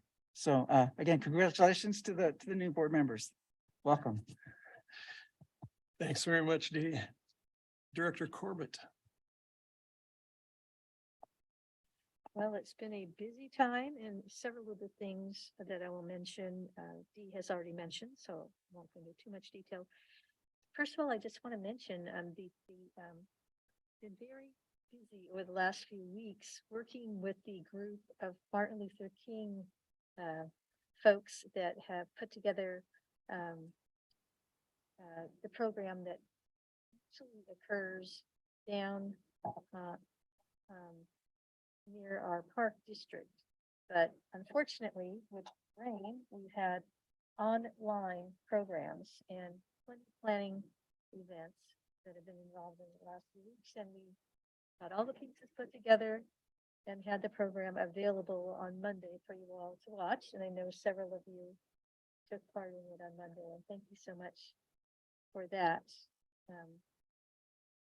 I also attended on the 21st, Alameda Town Supervisor swearing in, which was wonderful, and also the new Alameda County Sheriff on the 3rd of January. Also the Mayor of Oakland's swearing in, and also January 10th, the Operations Committee meeting that we had not too long ago. And thank you for everybody involved in that one. Let's see, on the 14th of January, I attended an event that was celebrating the new San Leandro mayor. And he seems to be somebody who's very interested in what we do here at the Park District, so we'll be working with him. And then, of course, I already mentioned this, on January 16th, we had the Martin Luther King event that many of you attended, so thank you so much for that. And let's see. Yesterday, I had the opportunity, since it's rained so much, I had the opportunity to visit some of my parks. And one, of course, was the shoreline over there for the Martin Luther King Park. And several of our staffers were out there cleaning up stuff. That was a normal day for a cleanup system, but because of the potential for major rain, they put that to the side. But there will be another day, Martin Luther King cleanup day, that I'll let you know about coming up in the next few weeks. And then also, of course, I was on the Alameda shoreline, and I actually saw that person who was on their little what do you call that? They had their what's it called? They were out there on the ocean. Yeah, they were windsurfing, and it was pretty amazing. They were way out in the middle of the weather, and so it was a little scary. But it's nice to see that our wonderful staff folks have been out there cleaning up after what has been caused by the weather. But it's just so amazing, the work that our staff are doing, and we just want to thank them. So that's it. Thank you very much. Director Eccles. Great, thank you so much. Well, first of all, I'd like to welcome Director Ceremonial and John Mercurio. I really look forward to working with both of you and really appreciate all the experience that you bring to the board. So very, very excited to have you. Let's see, on the 6th of January, I attended the inauguration for our new California State Controller, Malia Cohen in Sacramento. On the 9th, I attended the inaugural celebration for the new mayor of Oakland, Sheng Tao. And then on the 13th, I attended the pre-board meeting. On the 16th, I was able to celebrate the legacy of Dr. Martin Luther King, first at the annual breakfast in Berkeley. That was a virtual event, and then part of the 31st annual MLK Junior Multicultural Rally at which Director Corbett and some of our staff was involved in, and really appreciate all the work that went into that again this year. I know it's not easy to bring all those folks together and do such an excellent program. So thank you. Thanks very much for that. And I'll leave it at that. Thank you. Director Coffey. Gee, I thought it was a holiday. I'm sorry. You folks are busy. Just a couple of things. On the 13th, I attended the Marsh Creek Watershed Stewards Program, which is a ad hoc group of Marsh Creek Association, Marsh Creek Watershed Council folks. And the purpose was to plan future cleanup and planting projects along the Marsh Creek watershed. On the 15th, I was the speaker at the Marsh Creek Democratic Club, where they asked me to give an update on East Bay Parks activities and projects in East Contra Costa. Marsh Creek Club is the largest and most active Democratic club in Contra Costa County. And it was good turnout, and the information about the Park District very well received.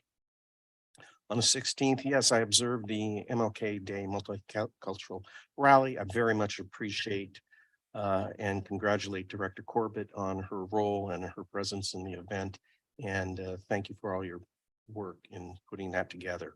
It was a wonderfully well done, and it's still there for anyone who hasn't seen it yet. It's still there on YouTube. And lastly, yesterday, Mila and I were going to do a Bay Trail walk from the Bayfront Park in Pinole on the Pinole Shores Bridge and onward. And we were very disappointed because it was a big trail closed sign with yellow tape all across. So we turned around and started going elsewhere. But before I left, I wanted to do an informal poll because a lot of people were using the trail. And my informal poll was asking people, what is it about the sign that says trail closed with all the yellow tape that's so confusing? It's just like, and the answer was, hey man, it's sunny, you know? And so it's, from what I gather, very difficult to enforce trail closures. And it turned out that just a little ways up the trail, there were slides. And so these folks who were going around the tape and going up very soon had to turn around and come back. So I don't know what we can do about that. But it was a bit eye-opening.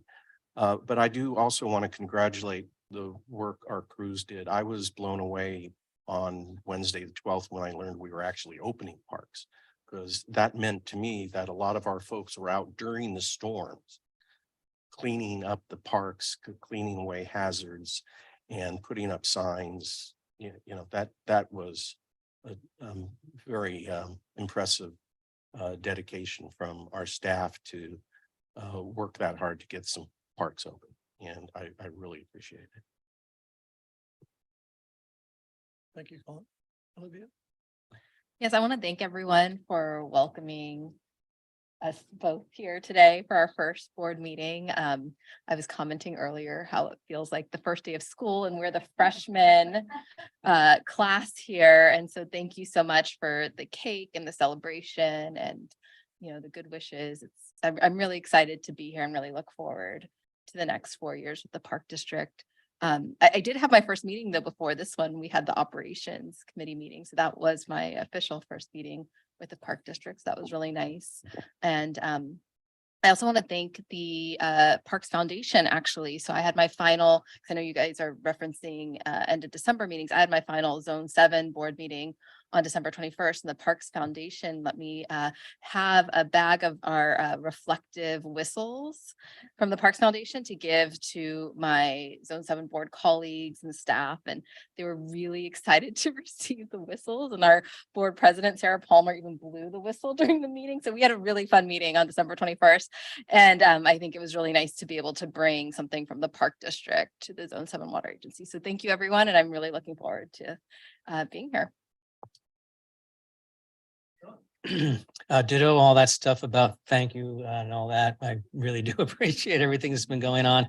And even before this, you know, the orientation process program, whatever, the rest of the directors should know that it's very thorough. In my mind, it's not complete, but that's up to me to ask additional questions. But yeah, it was very comprehensive and really interesting and rewarding because no matter what positive things I was thinking about the district after all those years on the PAC, it got even better just knowing more, even more, and it's always a good thing. So I did watch the MLK rally, and I thought that was really an incredible assemblage of, I don't know how many people, how many participants, 30s plus people. I especially liked the young man who performed the "I Have a Dream" speech. I mean, I almost lost it in my kitchen because I'll admit I was doing something else. But anyway, you know, it was really, really great. So I enjoyed that. And then I've been reading a lot of background material that Beverly tossed at me, you know, so I know a little bit more about fire control plans and things like that. But I've had I haven't had the benefit of going to an actual meeting yet, but they're imminent. They're imminent. Thank you.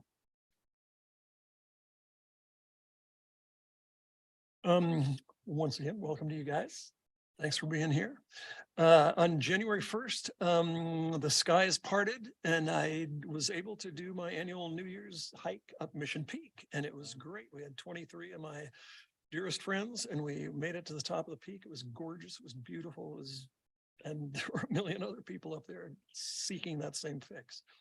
On January 10th, I attended the California Association of Recreation Park Districts Conference Committee meeting. They're planning a great conference in May 18th to 21st. Hope you can all attend. It's going to be a great event and we have this mutual thing going with that organization. It's a great one. I hope you can all attend. On January 12th, I attended Carol Pereira's hardboard retirement. I'm going to describe a little bit about Carol at the end of the meeting. I also on the 12th attended the HASPA committee meeting. We're gearing up for a big new year at HASPA. The shoreline's hot and happening and we've got a lot of projects and we've got a master plan and we've got a couple of new members that are going to come in, member agencies that are going to come in. So that's all going to occur pretty soon. On January 13th, I attended a pre-board meeting with Director Eccles and some key park staff. I've been hiking in the parks just about every day, checking or observing what's going on in the parks. I once again, to finish up, I encourage everyone to come to the King Tide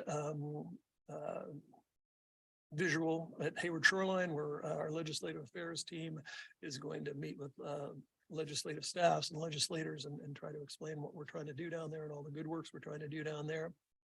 I want to congratulate Lisa. Congratulations, new AGM. Well-deserved. And look forward to working with you. And congratulations, Director Corbett, for doing a great job in the MLK celebration. This is your 6th year, 7th year, 5th year, something like that. It's been great, though. Thank you very much. So, and once again, for all this today, gosh, it was really fun. I mean, this was the real deal. We got to see each other in 3D. We got to eat cake and have a big party. And this was the Park District I remember. So one thing we did, thanks staff, everything worked smoothly. You know, we get scripts for all this. It supposedly works like clockwork. One little glitch was that we didn't, Karen McClendon got recognized by Mark Tassone. So she got a certificate of congressional recognition from Mark, who I think is just really a great deal for Karen. Unfortunately, it kind of slid under the wire and we kind of, it was, oh, let's eat the cake. And, oh, well, you know, what happened was the congressman is a very busy guy and he didn't get the script. But anyway, he was incredible. I don't know if you noticed, he talked to Karen for about 15 minutes over there. So she greatly appreciates it. And finally, if you'll, I should have asked somebody beforehand, but this is a pretty easy one. Is it okay if we adjourn the meeting in memory, or pardon me, in honor of Carol Pereira? And if I don't know if you know Carol Pereira just finished her 40th year serving as a board member of Hayward Area Recreation and Park District. Just a pioneer. I mean, I'm sure she was obviously, well, get 40 years. Yeah, she had to be one of the first women on the hard board, just very actively into the community. Everybody loved her. She's spent 40 years there. So I would like to indulge you all if we could adjourn this meeting in honor of Carol Pereira. D. I would second that, but I would also like to add, if we could close also, if we can add Chief Blonsky. He passed away January 2nd. Yes, good point. Yeah. So I don't know. We don't have to vote on that. If you don't know, Ken Blonsky, he was a wonderful fire chief in our department for a number of years and served us really, really well. Yeah, I have a little, I can read a little spiel from his care page. Ken began his career as a wildland firefighter with the United States Forest Service. He was a crew leader of the Reading Interagency Hotshot Crew. And he traveled all over the United States fighting fires, worked 25 years with the U.S. Forest Service before he became, he eventually became the Deputy Director of Aviation and Fire Management of the Pacific Northwest region. And then he came to us. How do we land such good people? And so he was Assistant Fire Chief, then eventually Chief, and he basically oversaw the development of our wildland hazardous mitigation vegetation management plan. And he brought that forward, he shepherded it. And he was a kind, gentle man and smart. And I appreciate all his work that he did for the park district. It was perfect timing for the park district to have him as chief. And I appreciate all the work that he did. And our condolences to his family. All right, so judging by the, pardon me, Colin. I was just going to suggest you could ask the general manager to do a letter honoring Carol upon her retirement. I think the general manager often does this. I'm sure she would appreciate that. That would be very, very, very nice. And I know Ken's going to have a memorial service sometime in the future. I think Eileen will keep us posted on Yeah, that. I think it's going to be in March. Hopefully it's not going to be when we're in DC. If Well, not, we should make sure that somebody from the fire department should be present. without a doubt. If Go ahead, Eileen.